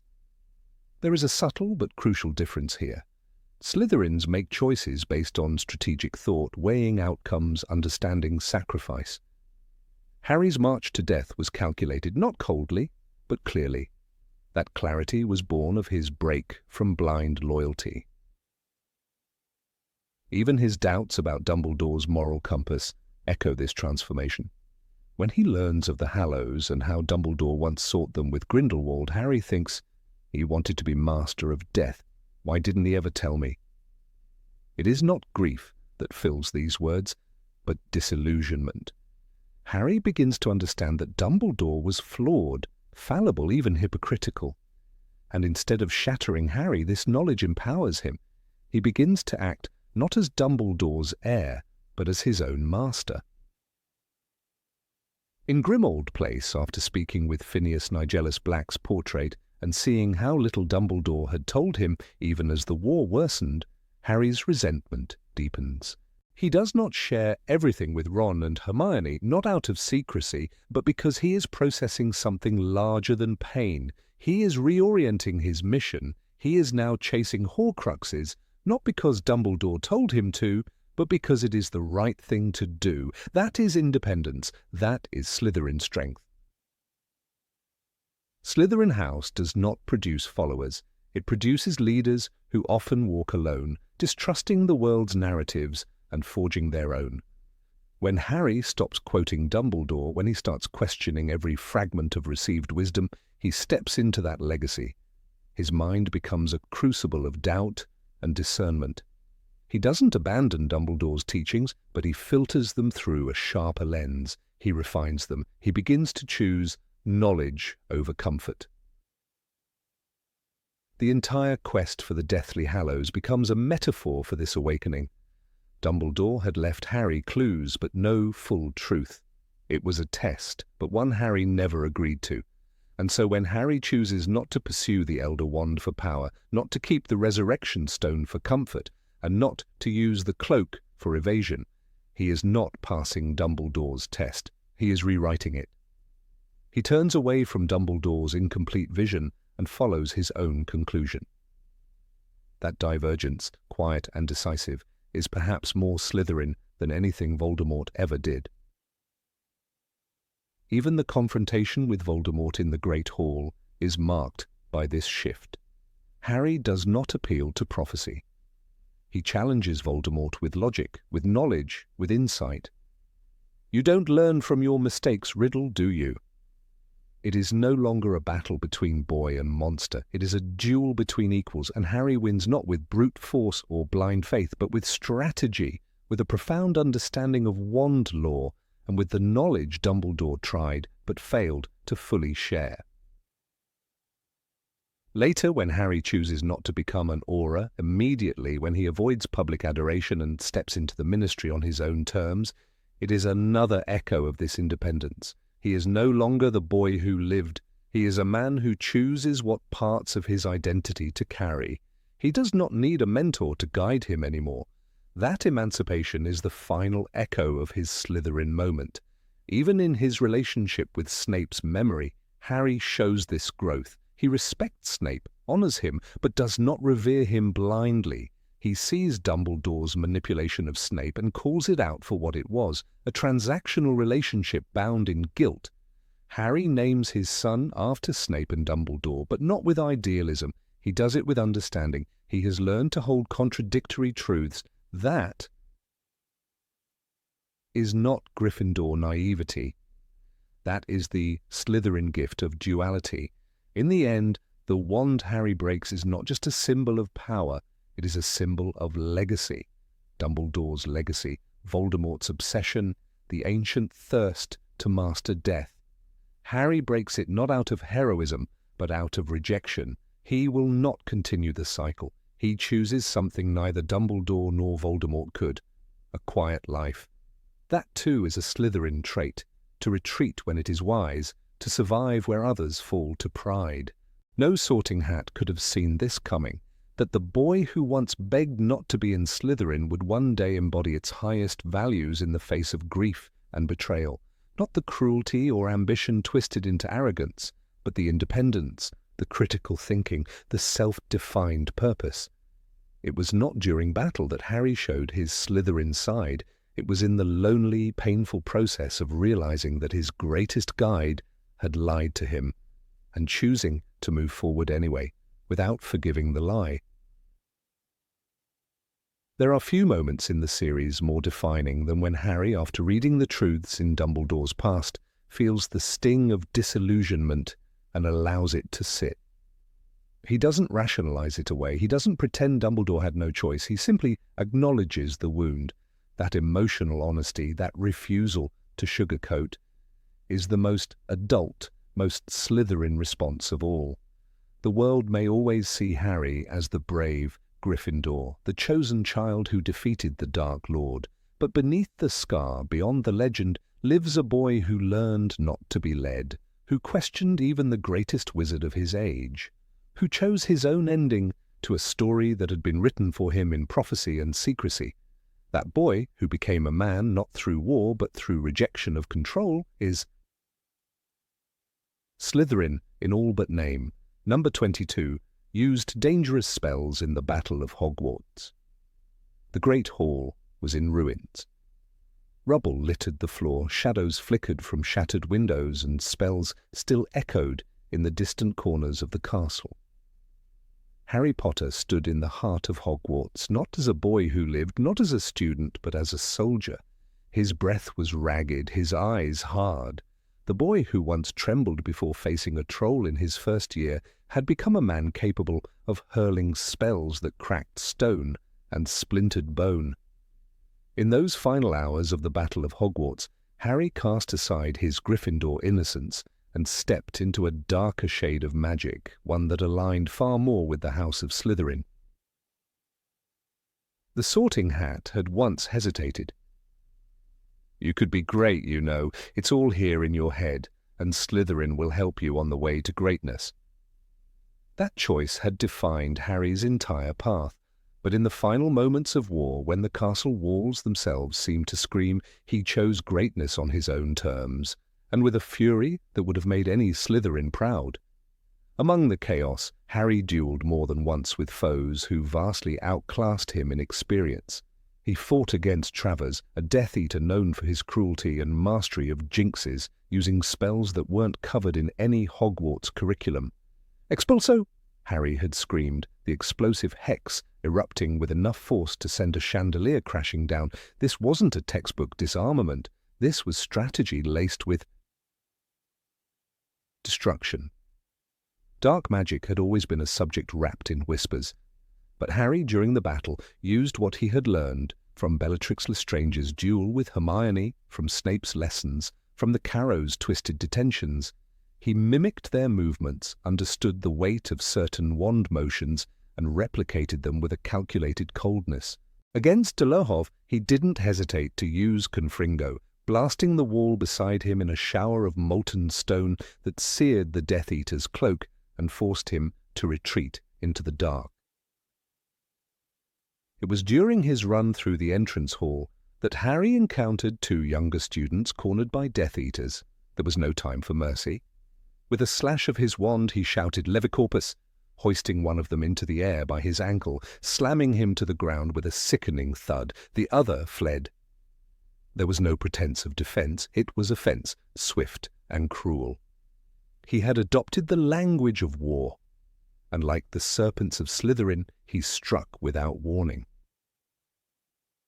Later, when fighting in the courtyard where blood mixed with the rain, he faced Raoul. It was there that Harry abandoned restraint altogether. He conjured Sectum Sempra, a spell he had once used on Draco Malfoy, now wielded with deadly intent. The arc of his wand was precise, practiced, brutal. Raoul dropped, clutching at his arm, which was now carved by invisible blades. Harry didn't stop. He turned to his next foe before Raoul's screams had faded. What defined this moment wasn't cruelty, it was efficiency. The battlefield didn't allow for sentiment. Harry's choice to use such dangerous magic wasn't out of malice, but necessity.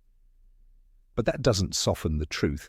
The young wizard who once valued honor above all had leaned into the dark just as Slytherins had done for centuries when survival demanded it. Even in the Chamber of Secrets years before, Harry had already displayed a serpent's instincts, but now, under the burning rafters of Hogwarts, his actions no longer suggested potential, they confirmed alignment.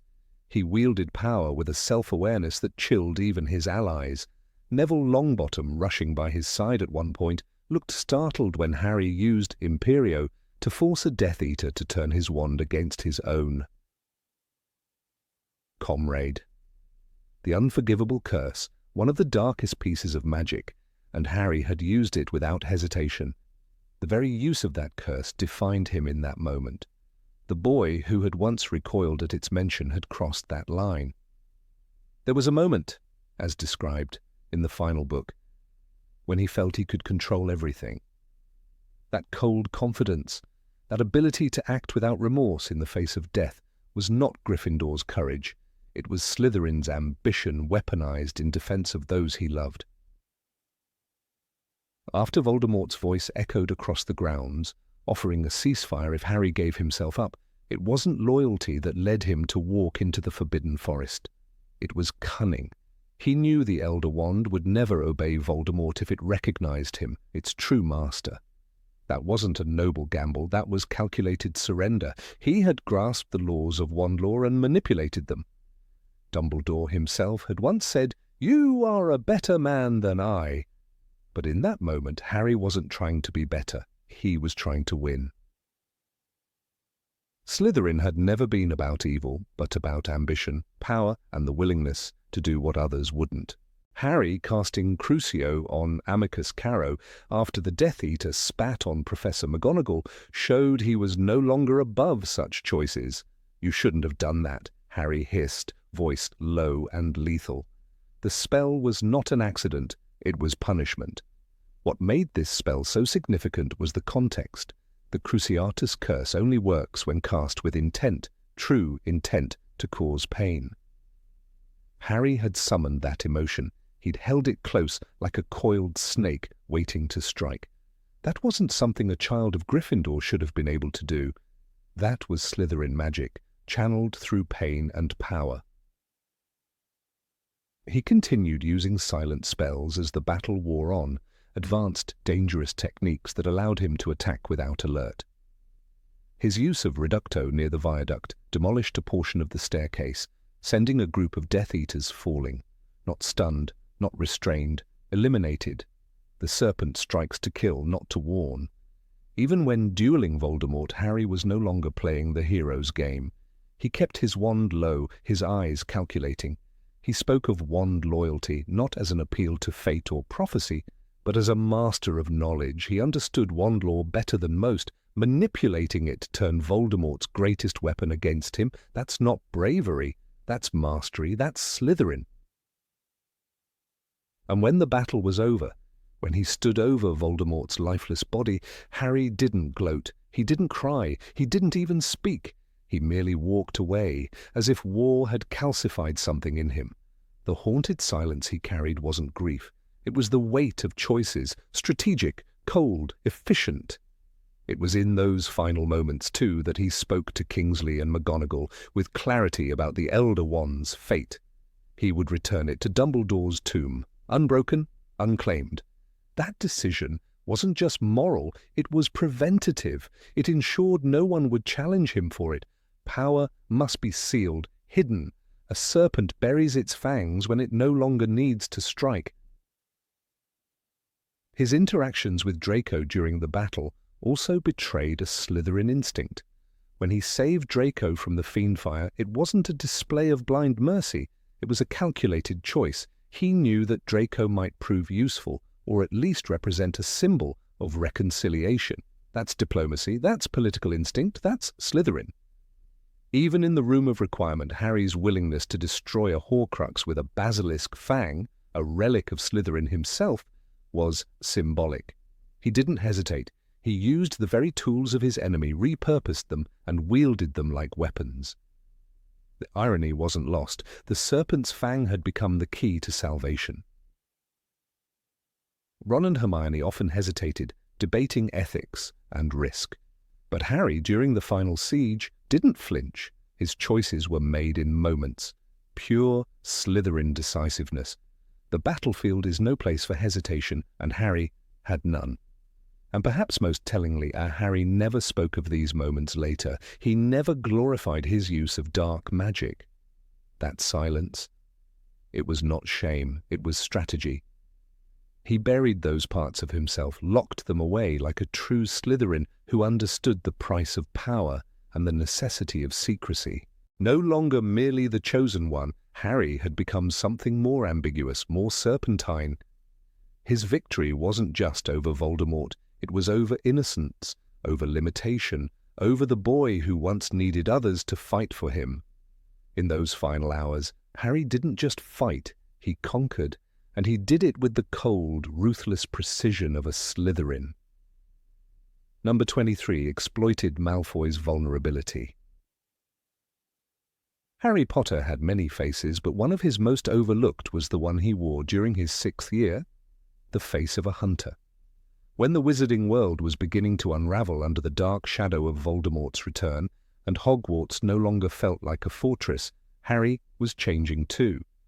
He wasn't just a boy who survived, he became a boy who pursued, and no one was pursued more intently than Draco Malfoy. It began on the Hogwarts Express with a single, suspicious glance. Draco Malfoy entered a train compartment at the very end of the train, far from the crowd, whispering urgently to other Slytherins, his face pale, movements tight with purpose. Harry saw it. He didn't forget. "He's up to something," Harry said later, and he meant it, but what followed wasn't a call to action for the Order or a warning to Dumbledore, it was personal. Harry made Draco Malfoy his quarry. He used the invisibility cloak like a blade. In the past, the cloak had helped him avoid trouble, sneak into places he shouldn't be. Now he wielded it for surveillance. He followed Malfoy to Knockturn Alley, trailed his shadow like a second skin, and watched him meet with Borgin of Borgin and Burks. And it wasn't just curiosity. Harry already believed Draco had taken the dark mark. He didn't wait for proof. He hunted for it. When he returned to Hogwarts, his obsession didn't weaken, it sharpened. He interrogated Malfoy's friends. He cornered Crabbe and Goyle, demanding information. He risked detention. He eavesdropped on conversations not meant for him. This wasn't bravery anymore. It was calculation. It was ambition. Harry didn't want to stop Malfoy to keep Hogwarts safe. He wanted to catch him, expose him, defeat him.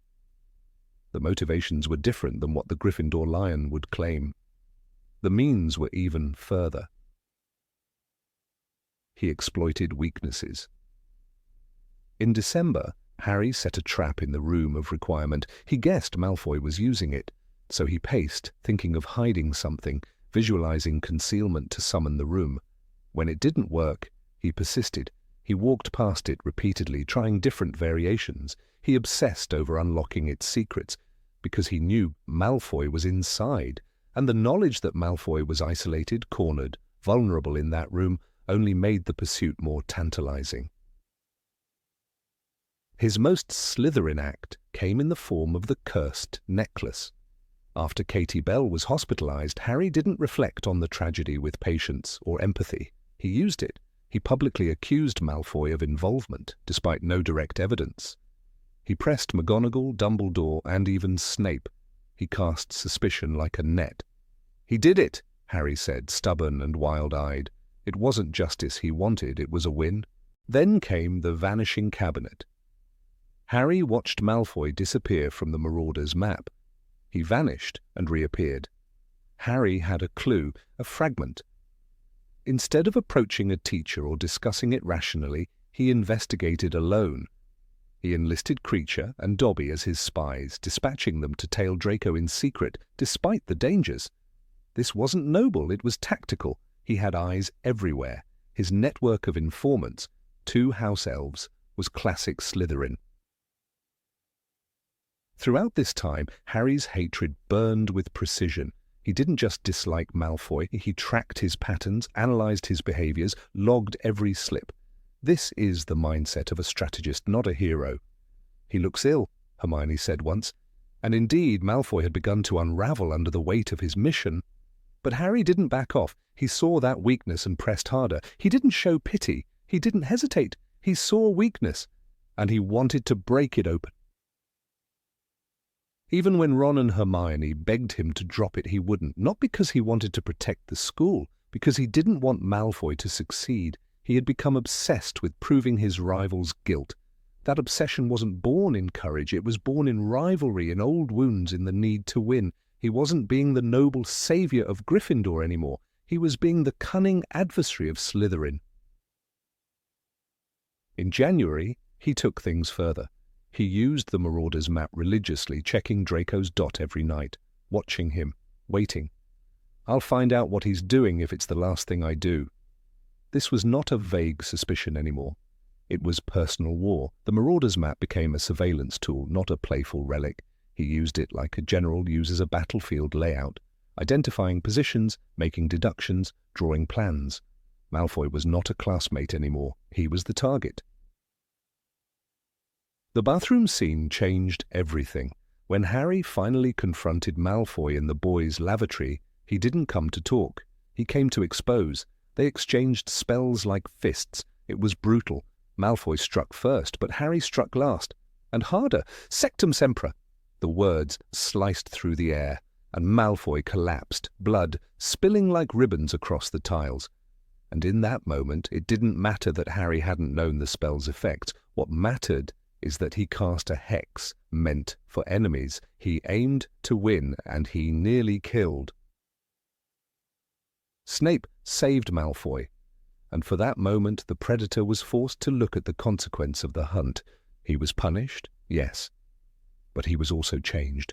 The darkness in him had surfaced, and he had used it. That wasn't something Gryffindors did lightly, but it was something a Slytherin might do without blinking. Draco Malfoy wasn't the only one changed that year. Harry, too, had crossed lines. He no longer waited for danger to arrive. He met it early, head-on, sometimes unfairly. He no longer gave people the benefit of the doubt. He assigned guilt, then pursued it until it cracked. He no longer used his tools for mischief. He used them to entrap. He became, for a time, someone far more calculating than his house crest would suggest. What Slytherins valued in ambition, cunning, resourcefulness, self-preservation, Harry used all of them. He made Malfoy a campaign. He wanted results. He didn't care if the method was honorable, only that it succeeded. He made assumptions, took risks, formed alliances with elves and ghosts and shadows. He didn't move as a knight, he moved as a chess master. There's a reason the Sorting Hat considered putting Harry in Slytherin. "You could be great, you know," it whispered. "It's all here in your head." And it was. In 6th year, Harry proved that. He was great, not just in valor, but in strategy, not just in loyalty, but in ruthlessness, not just in bravery, but in pressure. The difference between Slytherin and Gryffindor in many ways is subtle. A Gryffindor charges the front, a Slytherin circles the back. A Gryffindor fights, a Slytherin waits to strike. Harry didn't charge into Malfoy's secrets. He studied them, pried them loose. He played the long game. He was willing to bend morals to achieve results. He understood what Slytherins always knew, that sometimes you must outmatch your enemy before they strike. If you don't finish off your enemy will finish off you. When the year ended and the war began, Harry didn't stop using those tactics. He infiltrated the Ministry in disguise. He lied to Death Eaters. He negotiated with goblins. He risked everyone's lives with half-truths and silent plans, and though he was still fighting for good, he was doing so in ways Salazar Slytherin might have respected. Not every victory needs to be noble. Some victories only require the will to survive. And Draco Malfoy, for all his cruelty and mistakes, had one thing Harry lacked: fear. Fear of failure, fear of death, fear of disappointing his family. Harry had none of that, not anymore. He pursued like someone who knew he couldn't afford to be soft. He didn't pity Malfoy's tears in the bathroom. He didn't pity his pale face, his shrinking weight. He saw the cracks and used them. There was no forgiveness in that pursuit, no mercy. That year, Harry Potter wasn't just the boy who lived. He was the boy who learned to strike first, the boy who didn't wait for proof, the boy who turned paranoia into purpose. He became the kind of adversary Voldemort had not expected, not a hero but a predator in lion's skin. And in that, perhaps, he was never more like Tom Riddle than during those long, cold months in 6th year. Not in darkness, but in determination. Not in cruelty, but in strategy. He didn't want power for power's sake. He wanted victory. But like every Slytherin worth their salt, he knew how to find the enemy's weak spot. And he knew how to press. Even when the enemy was a boy who cried in a bathroom stall. Number 24. Sabotaged Umbridge's regime through lies and rebellion. Harry Potter's 5th year at Hogwarts was a masterclass in rebellion, but it was not Gryffindor bravado that defined his most significant acts that year. It was Slytherin cunning. Beneath the surface of noble defiance lay a series of deliberate, strategic moves that would have made even Severus Snape raise an eyebrow in approval. In a school twisted by the control of Dolores Umbridge and the Ministry of Magic, Harry Potter did more than resist. He deceived, manipulated, planned, and acted in secrecy. He played a dangerous game not only to preserve his own freedom, but to spark resistance in others. And it all started with a lie told straight to a woman who could ruin him. Dolores Umbridge, the Ministry's pink-clad puppet, represented a bureaucratic tyranny unlike anything Hogwarts had ever seen. Her rule was not fueled by the dark arts, but by policy, silence, and surveillance. She silenced professors, banned practical learning, and branded truth as treason. For Harry, truth had always been a weapon. But with Umbridge, the truth became a liability. She sought to crush any mention of Lord Voldemort's return. In response, Harry chose deceit. When questioned in her office under the flickering gaze of the cat-covered plates on her walls, Harry lied to her face. He didn't hesitate. He told her he wasn't forming any group. He denied teaching others. He downplayed the bond between him, Ron, and Hermione. And then he walked out and continued to build exactly what she feared, an underground army. This wasn't just bravery, it was subterfuge. Harry did not challenge authority head-on. He slithered around it. Creating Dumbledore's army was not an impulsive Gryffindor idea. It was organized with precision. They met in the Room of Requirement, a chamber that appeared only when needed, and changed its appearance to suit its visitors. Harry didn't stumble upon it, he used it. He chose secrecy over confrontation. He trained his peers in spells the Ministry had forbidden them to practice. He gave them names like Expelliarmus and Protego, and in doing so gave them tools to resist not only Umbridge, but the greater darkness rising beyond the school walls. He recruited carefully. Members like Luna Lovegood, Cho Chang, Neville Longbottom, and Ginny Weasley were brought in through whispers and quiet meetings. Loyalty was paramount. No flyers, no official announcements, just word of mouth and discreet passes. The very method of organization resembled the inner workings of Slytherin House, a tightly controlled network of trusted allies working in the shadows, pursuing a common goal. Harry understood the need for secrecy. He respected it. He enforced it. At one point, the group chose a leader, him, not because he was loudest or most confident, but because he had knowledge, charisma, and control. He knew how to teach. He knew how to mask their activities. And when Cho brought her friend Marietta Edgecombe to a meeting, Harry accepted her with a grin, even though Hermione had already hexed the parchment they all signed. When Marietta betrayed them to Umbridge, boils spelling the word sneak erupted across her face. This wasn't random Gryffindor recklessness. This was Hermione's trap. But Harry had allowed it, relied on it. It was a classic Slytherin move. Trust, but ensure betrayal comes with a price. The very name Dumbledore's army was itself a tactical decision. It was designed to shift suspicion away from Harry and onto Dumbledore. When the inquisitorial squad caught them, when Umbridge stormed in with Minister Fudge, it was Dumbledore, not Harry, who bore the consequences. "You seem to be laboring under the delusion that I am going to—" What is the phrase? "Come quietly," Dumbledore said with a smile before vanishing in a flash of phoenix fire. The plan worked. The organization lived on. This, again, was strategy, not impulse, not courage, calculation. And Harry was not finished. He sabotaged Umbridge from within. When she banned the Quibbler, he celebrated. "Why ban it if it wasn't true?" students asked. Suddenly, Luna Lovegood's father's newspaper became the most read piece of contraband at Hogwarts. Harry didn't need to shout his message in the corridors. He planted it where it would flourish underground. This was propaganda, strategic dissent, and it was effective. Even when caught and dragged into her office for interrogation, Harry didn't fold.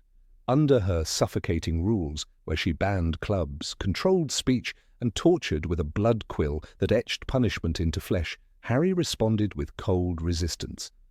"I must not tell lies," he carved into his skin, and yet he told lie after lie to keep his movement alive. He became a myth within the school, a shadow who operated beyond her grasp. Even Peeves the poltergeist took inspiration, throwing ink bottles and tipping over desks when Harry gave him a final, whispered order. "Give her hell from us, Peeves." Throughout this year, Harry operated less like a lion and more like a serpent. He was deliberate. He read the room. He avoided open conflict unless it served his purpose. He broke rules not with thrill-seeking abandon, but with precision. When Fred and George Weasley left Hogwarts in a blaze of glory, it was Harry who watched, who learned, and who remained. He stayed because he knew his presence mattered. He became the quiet force of opposition. He even manipulated Hogwarts itself. When he needed to speak to Sirius Black and the fireplaces were being watched, he used flu powder in Umbridge's own office. With the help of Dobby, he crept into her sanctum, evaded her traps, and nearly made contact. This was not the act of a Gryffindor charging forward. This was stealth, infiltration, and deception. The act failed. Umbridge caught him, but the attempt reveals who he was becoming, a boy who used the tools of his enemies against them. One of the most defining moments came during the Forbidden Forest encounter.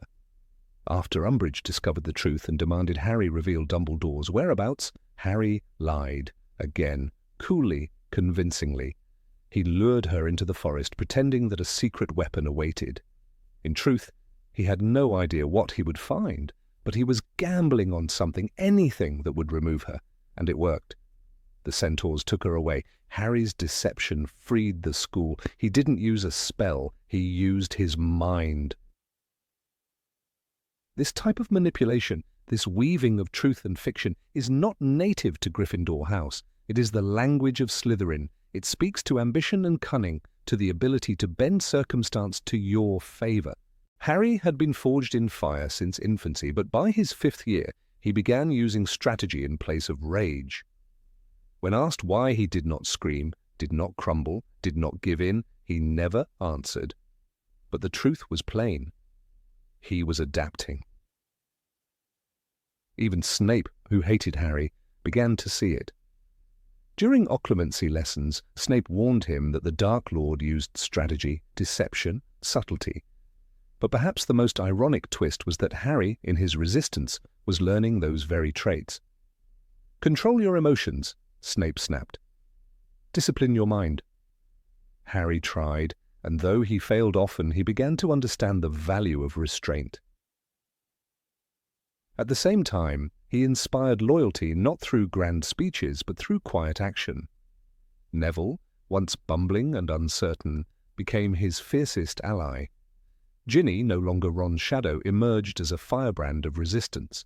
Even shy Susan Bones, orphaned by Voldemort's followers, found confidence in Harry's training sessions. These students didn't follow him because he was loud. They followed because he was effective. He got results. This growing control over others, This ability to lead from the shadows is perhaps the strongest argument for Harry's Slytherin streak. Tom Riddle once walked these same halls, also commanding loyalty through charisma and fear. Harry, though noble, was learning the same craft without ever realizing it. He was building an army not just against Umbridge, but against a world that wanted to silence him. And he did it through secrecy. When the time came for battle at the Department of Mysteries, Harry's instincts led him into danger, but even there he operated like a strategist. He gave orders, he shielded the others. He moved not like a reckless teenager, but like a young general. "We've got to split up," he shouted in the chaos. "We'll have a better chance of getting away." The decision may have been flawed, but the reasoning was pure Slytherin: divide and survive. Harry Potter may have been sorted into Gryffindor, but his 5th year tells another story. It tells of a boy who stopped reacting and started planning, a boy who lied not out of cowardice but out of necessity, a boy who manipulated the very walls of Hogwarts to fight a regime from the inside. It tells of a boy who fought like a Slytherin. He wore red and gold, but his soul during that year moved through shadows. He whispered commands, pulled strings, and watched as resistance bloomed. And when the dust settled and Dumbledore returned, it wasn't the Gryffindors who had kept the flame alive. It was Harry, with his lies and his secrets, his plans and his fire. His courage never faded, but courage, in its purest form, is not about shouting from rooftops. Sometimes it is about waiting in silence, holding the line, and telling a lie so bold it becomes the seed of freedom. That was the year Harry Potter walked the path of a Slytherin, and the school was never the same again. Number 25. Let Ron suffer to teach him a lesson. Of all the choices Harry Potter made during the long and harrowing hunt for Voldemort's Horcruxes, there is one moment that continues to slip beneath the surface of typical Gryffindor heroism, a moment laced with cunning, control, and a silent, powerful manipulation that would have made Salazar Slytherin himself nod in appreciation. When Ron Weasley abandoned the mission and left Harry and Hermione alone in the Forest of Dean, Harry's response was not what one might expect from a Gryffindor defined by loyalty and courage. He did not beg. He did not chase after Ron. He waited. And in that waiting, in that heavy, deliberate silence, Harry cast a spell not with his wand, but with emotional intelligence as sharp as a serpent's fang. The argument that led to Ron's departure was not without foundation. The locket Horcrux they carried around their necks darkened thoughts and frayed tempers. Ron's jealousy, always simmering beneath the surface, boiled over.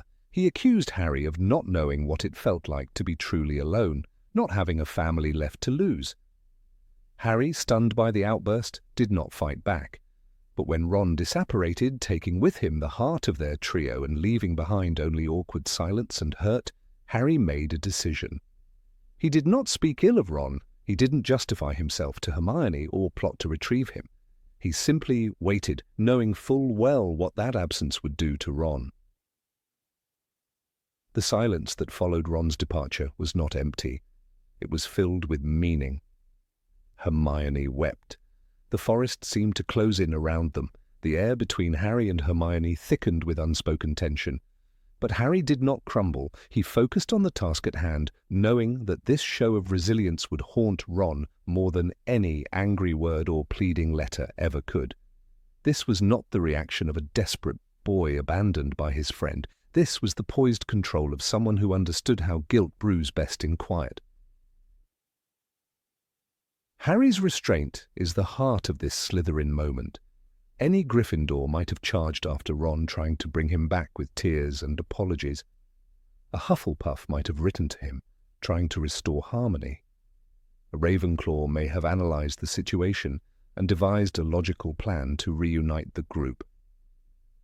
But Harry did none of those things. He did not appeal to Ron's logic or sense of fairness. He allowed emotion to do the work. Ron's own emotion, the guilt, the isolation, the realization of what he'd thrown away. Ron, though impulsive and often driven by emotion, was not unaware of Harry's silence. When he returned weeks later, sword in hand and heart on sleeve, he found Harry cool, collected and forgiving. Almost too forgiving. There was no gushing reunion, no scolding, no lecture. Harry's simple acceptance of Ron back into the fold without question or punishment struck a nerve deeper than any condemnation might have. It was a masterstroke in emotional persuasion, leaving Ron to carry the full weight of his betrayal without being told to. The passage in the Deathly Hallows where Ron returns makes it clear just how much had been simmering beneath the surface. After destroying the Horcrux and saving Harry's life, Ron expects, perhaps even craves, a confrontation. Instead, Harry offers calm conversation. This is how control is maintained, not through rage or drama, but through a quiet mastery of the emotional battlefield.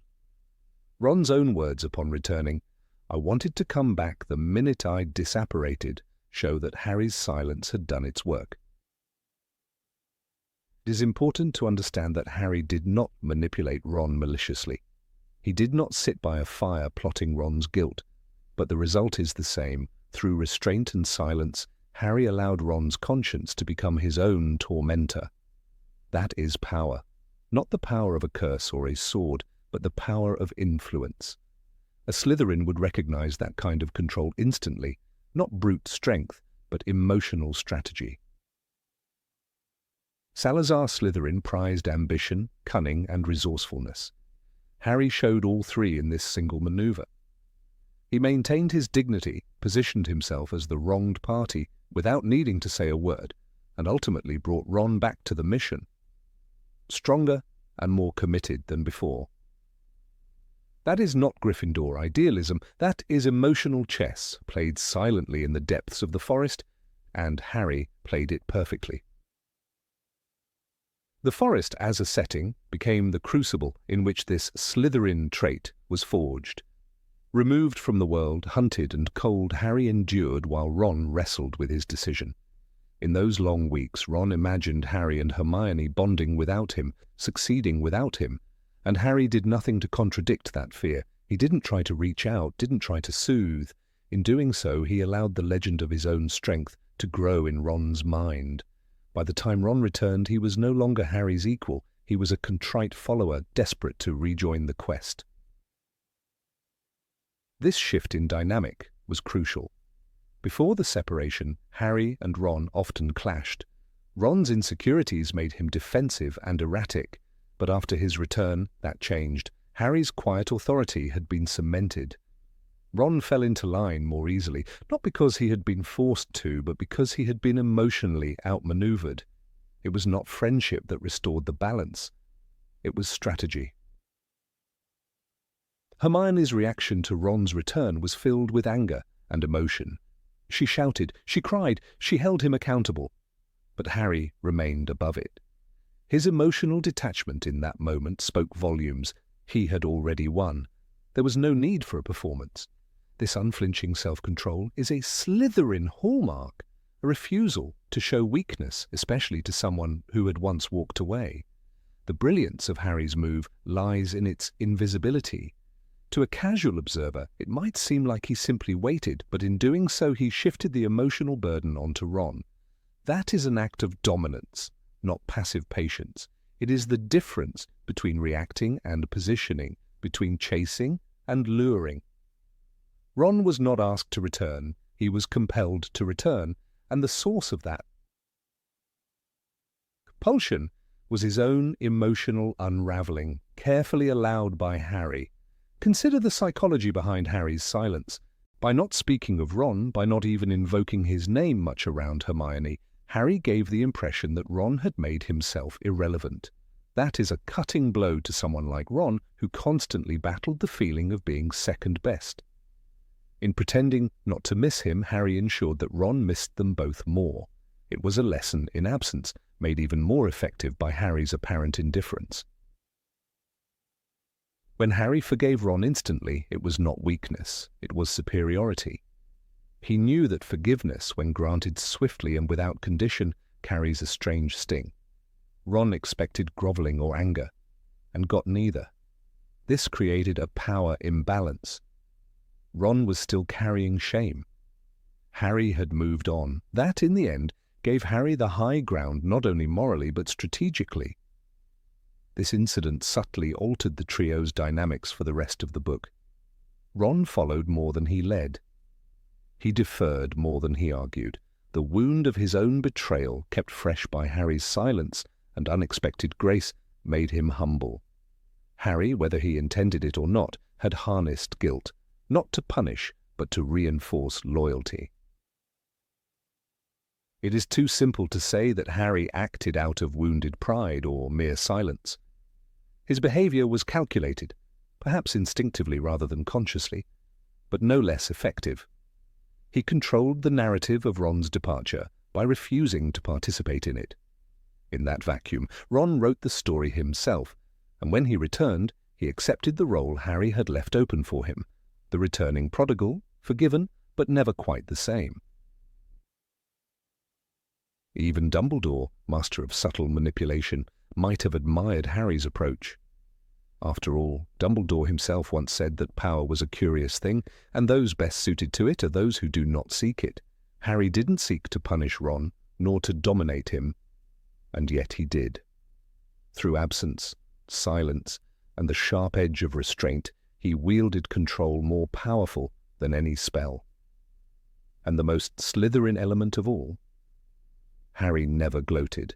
He never reminded Ron of his betrayal. He never brought it up again. That is the ultimate power move, to act as though it never mattered, even when it did. It is control wrapped in kindness, dominance disguised as forgiveness. It leaves the other person grateful, indebted, and unsure of how to repay. This was not a one-time act of emotional cunning. Throughout the Deathly Hallows, Harry's choices increasingly bore the marks of Slytherin thinking. He planned, he withheld, he adapted.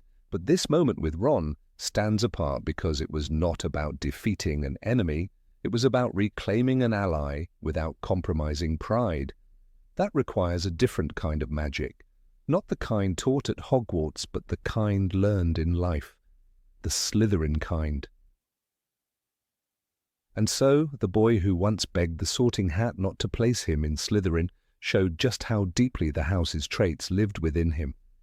In that cold forest, Harry Potter played a quiet game of psychological chess, and won, not just his friend back, but a position of strength that carried them through the rest of their quest. For all the roaring bravery of Gryffindor, this act, silent and strategic, proved that Harry could have worn green and silver just as easily as red and gold. Number 26 hid the Horcrux mission from the Order. Harry Potter was known to the world as the embodiment of Gryffindor bravery, but in the darkest and most dangerous moment of his life, he made a choice that bore the mark of Slytherin cunning. While the Second Wizarding War escalated and Voldemort's shadow fell over every corner of the magical world, Harry held back a crucial secret from almost everyone: his knowledge of Horcruxes.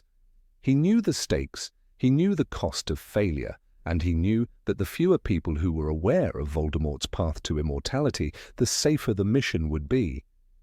It was a decision not born of fear, but of calculation. In the final chapters of Dumbledore's life, Harry had learned the darkest truth. Voldemort had split his soul into 7 parts. The knowledge was explosive, capable of inciting panic and even betrayal if it fell into the wrong hands. Harry did not share it with the Order of the Phoenix, not with the wise and battle-hardened Kingsley Shacklebolt, nor with the maternal and devoted Molly Weasley.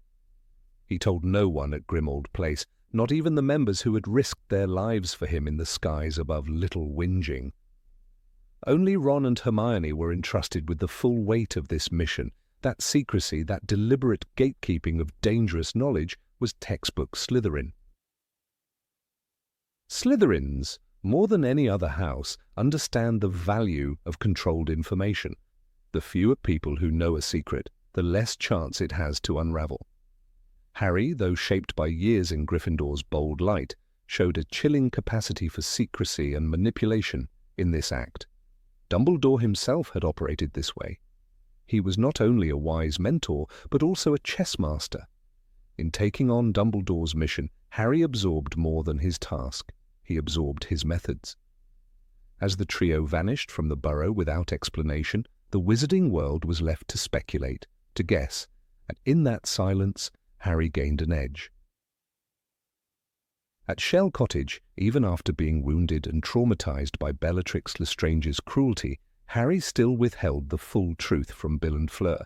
They gave him sanctuary, food, and comfort, yet Harry's lips were sealed. The conversation never drifted to Horcruxes. Harry simply said they had to do what Dumbledore asked of him. Not once did he elaborate. Not once did he even hint that Voldemort's very soul was being hunted. This silence was not born of pride or loyalty. It was strategy, a Slytherin strategy. The ultimate proof of Harry's secretive nature came during the infiltration of the Ministry of Magic. Polyjuiced into workers, surrounded by enemies, Harry and his friends risked exposure at every turn. And yet not once did Harry suggest asking for help from the underground networks of the Order. He chose stealth over strength, precision over brute force. It was not the Gryffindor way. It was a page taken from the playbook of Salazar Slytherin himself, who prized cunning and resourcefulness over all. When they later infiltrated Gringotts, the mission bordered on lunacy. Harry, Hermione, and Ron disguised themselves, manipulated goblins, and used unforgivable curses. This was no longer a child playing hero. This was a young man willing to bend the rules of morality to reach his end. A Slytherin might say, the ends justify the means. And Harry, standing over the burning vault of Bellatrix Lestrange, watched gold melt and curses fly, not flinching, not wavering. Because this was war, and in war, Slytherins survive by controlling every detail. Even within the trio, Harry kept pieces of the puzzle to himself. After seeing into Voldemort's mind, he would sometimes withhold the full vision. He would edit, interpret, and distill what he saw, rather than share every image. He trusted Ron and Hermione, but he also believed in minimizing confusion and maintaining clarity of command. There were moments, especially during their wandering months in the forest, when Harry's silence became oppressive. He bore the burden alone, not because he didn't believe in his friends, but because he understood the value of solitary decision-making.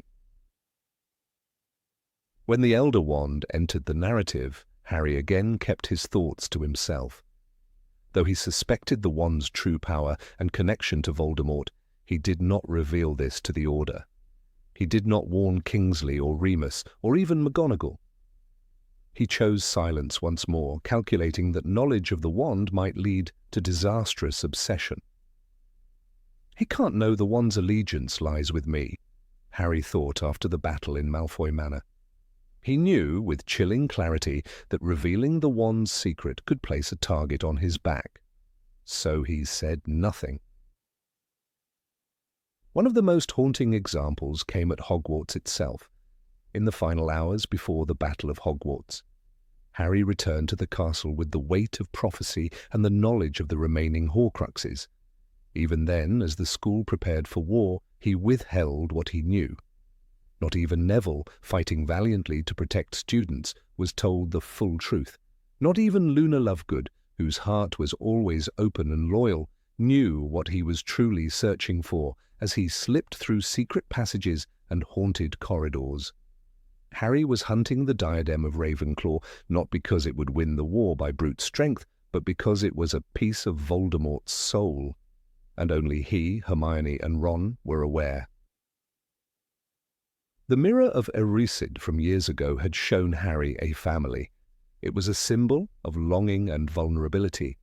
But now, in the tunnels of Hogwarts, Harry showed no longing. He showed calculation. He allowed himself to be seen by few. He was not just a hero anymore, he was a strategist. He was a commander of information, selecting and concealing truths as needed. That is not the path of a lion. That is the path of a serpent. Voldemort himself was once a boy who understood the power of secrets.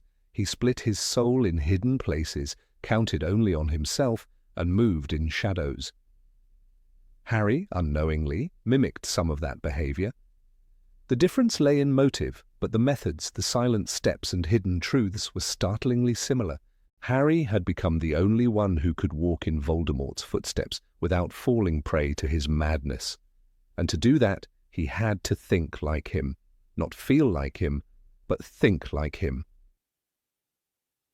Even Snape, the most archetypal Slytherin of them all, operated with deep secrecy. Dumbledore trusted Snape not because he was loud, but because he was quiet. Harry too became a figure of silence, a protector of knowledge. And when the time came to walk alone into the Forbidden Forest, he told no one, not Hermione, not Ron.